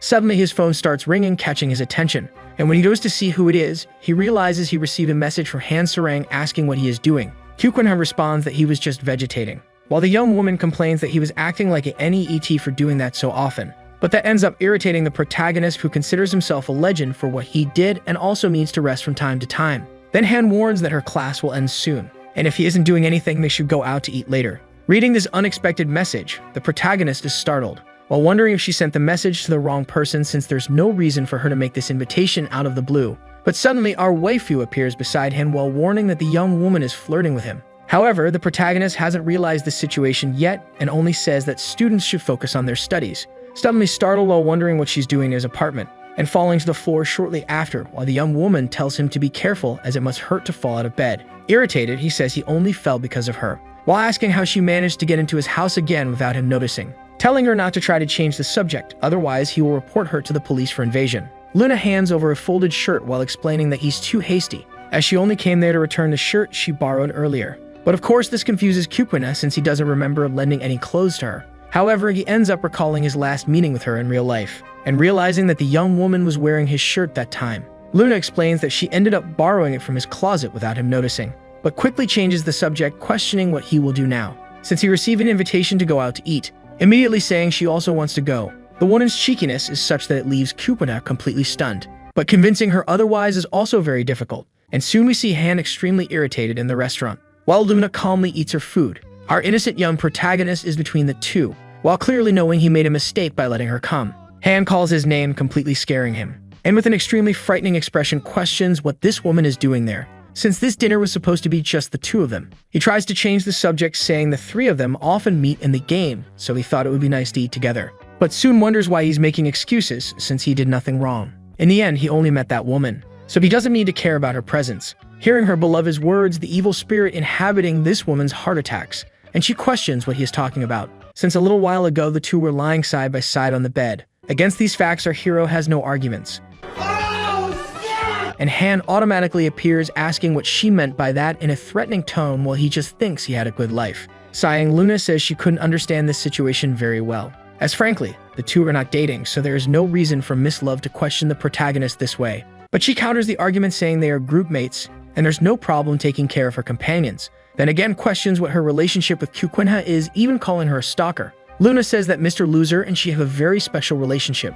both in reality and in the game. These words end up reminding the protagonist of what happened in his last meeting with her, and the big kiss the young woman gave him. Nervous, Lee only says he's not so sure about that, saying that doesn't count since it was in the game and not in reality. But she said that every sensation in Chrono Life is exactly like reality. Even so, she approaches asking if they should use this opportunity to compensate for the sensation. But soon they are interrupted by the captain shouting and telling them to stop doing that in a public place, also asking them to stop saying things only they know, questioning what is this story about comparable sensation to reality. But soon their thoughts meet and the penny drops, immediately realizing what those two did inside the game, and with a trembling voice tries to confirm the hypothesis in her head, while Luna doesn't even wait for her to finish, saying that it was exactly that, and that she thought she was just a cute little girl who didn't understand anything but seems quite mature. Han, extremely irritated, gets up from the table, while with a cold look says she is leaving. The waifu only laughs seeing her rival leave, while the protagonist only says she should eat quickly and go too. Then a few hours pass and the day is already turning to night. The young woman with a smile says she is already full, thanking the protagonist since the restaurant was really good, but that next time she will take him to a place she knows. Suddenly the young woman stops while still staring at him, while remembering that this scene is the same as the last time when the sun was also setting. She is referring to their first meeting, soon questioning about his choice of reward he got for being the top contributor. Our Kupuna questions why she is asking that since he explained the reason just yesterday, but the young woman thinks he has some hidden motivation like love for Han Sarang, imagining that maybe she is the reason for his choice. Our hero only keeps his unshakable face hearing this, while saying he has no idea what she's talking about, saying goodbye right after. Sometime later he reconnects to Chrono Life again, being welcomed by Euros who greets him, while complaining that it took him an entire day to log in this time. The little ghost starts looking around, realizing this is an alley in the initial village and wondering why they are there. Probably because the demon world is gone, but that's also great since no one is passing by and he can just stay there relaxing nicely. The dragon is confused by this as he could rest in reality, but our protagonist's reality is quite troubled at the moment.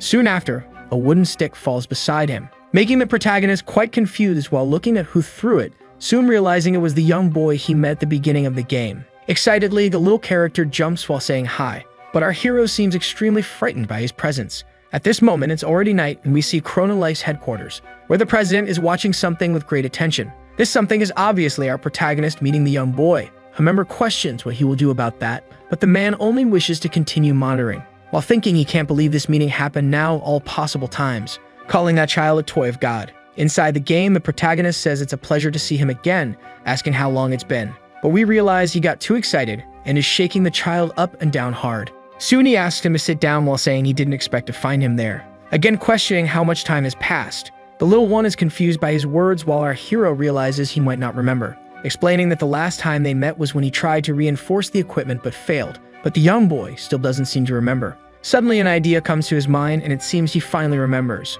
But the truth is he just thinks the protagonist looks like the golden statue in the village.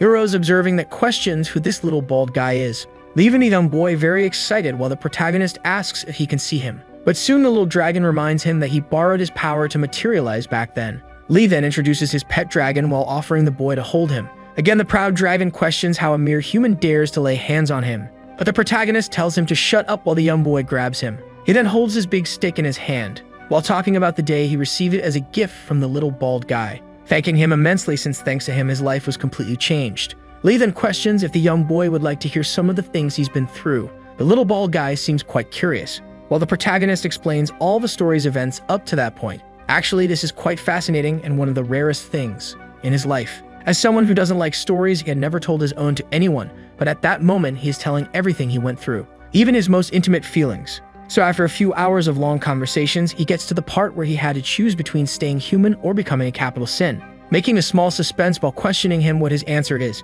But the excited young boy has no idea, and the protagonist explains he preferred to stay human, making the little boy question the reason for that as he got curious. But as he gets up, Weakling says he will tell that story later, since he has something to give him first. Then makes a strong invocation, spreading several transcendent rank items on the ground. He said it's a gift, telling the little bald guy to take them all since he doesn't need them. But humbly, the young boy refuses, saying he doesn't need them either, while the protagonist doesn't understand why, as they are quite valuable. The little bald guy then takes a paper and writes something, handing it to the protagonist right after. Lee reads the letter's content, being surprised. Then the scene cuts to a large hospital, since that paper the boy gave him had an unknown address, and at that address, someone was unexpectedly waiting for him. When he finally opens the door ready to find out who the player behind the character is, he faces the only person who shared his stories, the only one he opened up to, and realizes that the boy was actually a young girl diagnosed with an incurable disease and had only 2 weeks to live. The two stare at each other in that hospital room, while our protagonist seems extremely shocked by all that,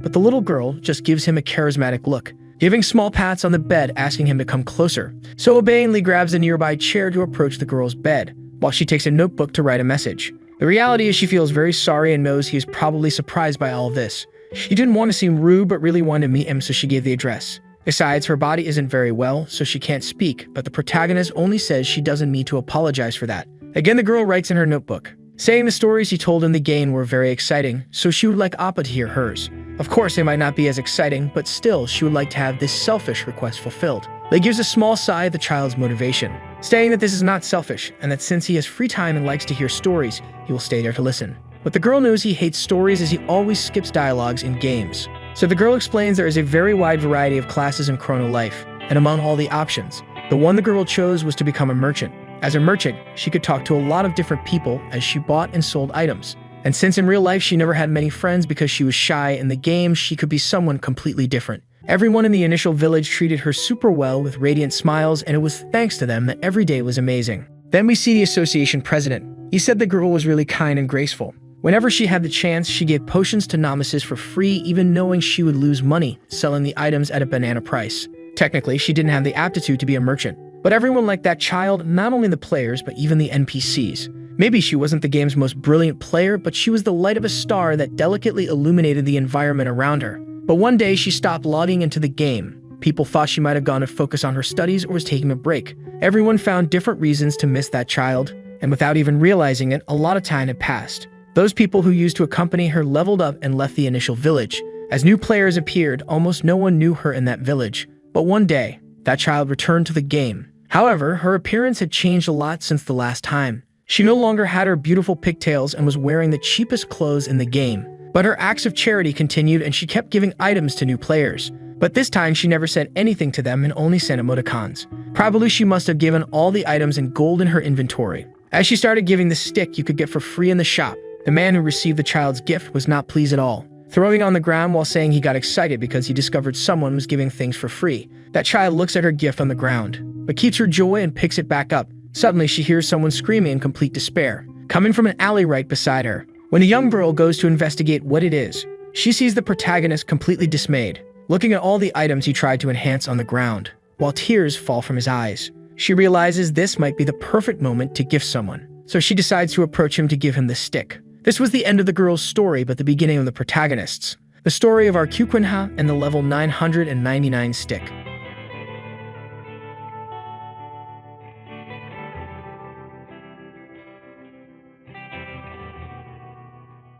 Guys, the video is over. I just wanted to ask for your attention real quick. For those who aren't subscribed, please subscribe and leave a like, it helps a lot. 87% of the audience isn't subscribed, so if you want to help, please subscribe.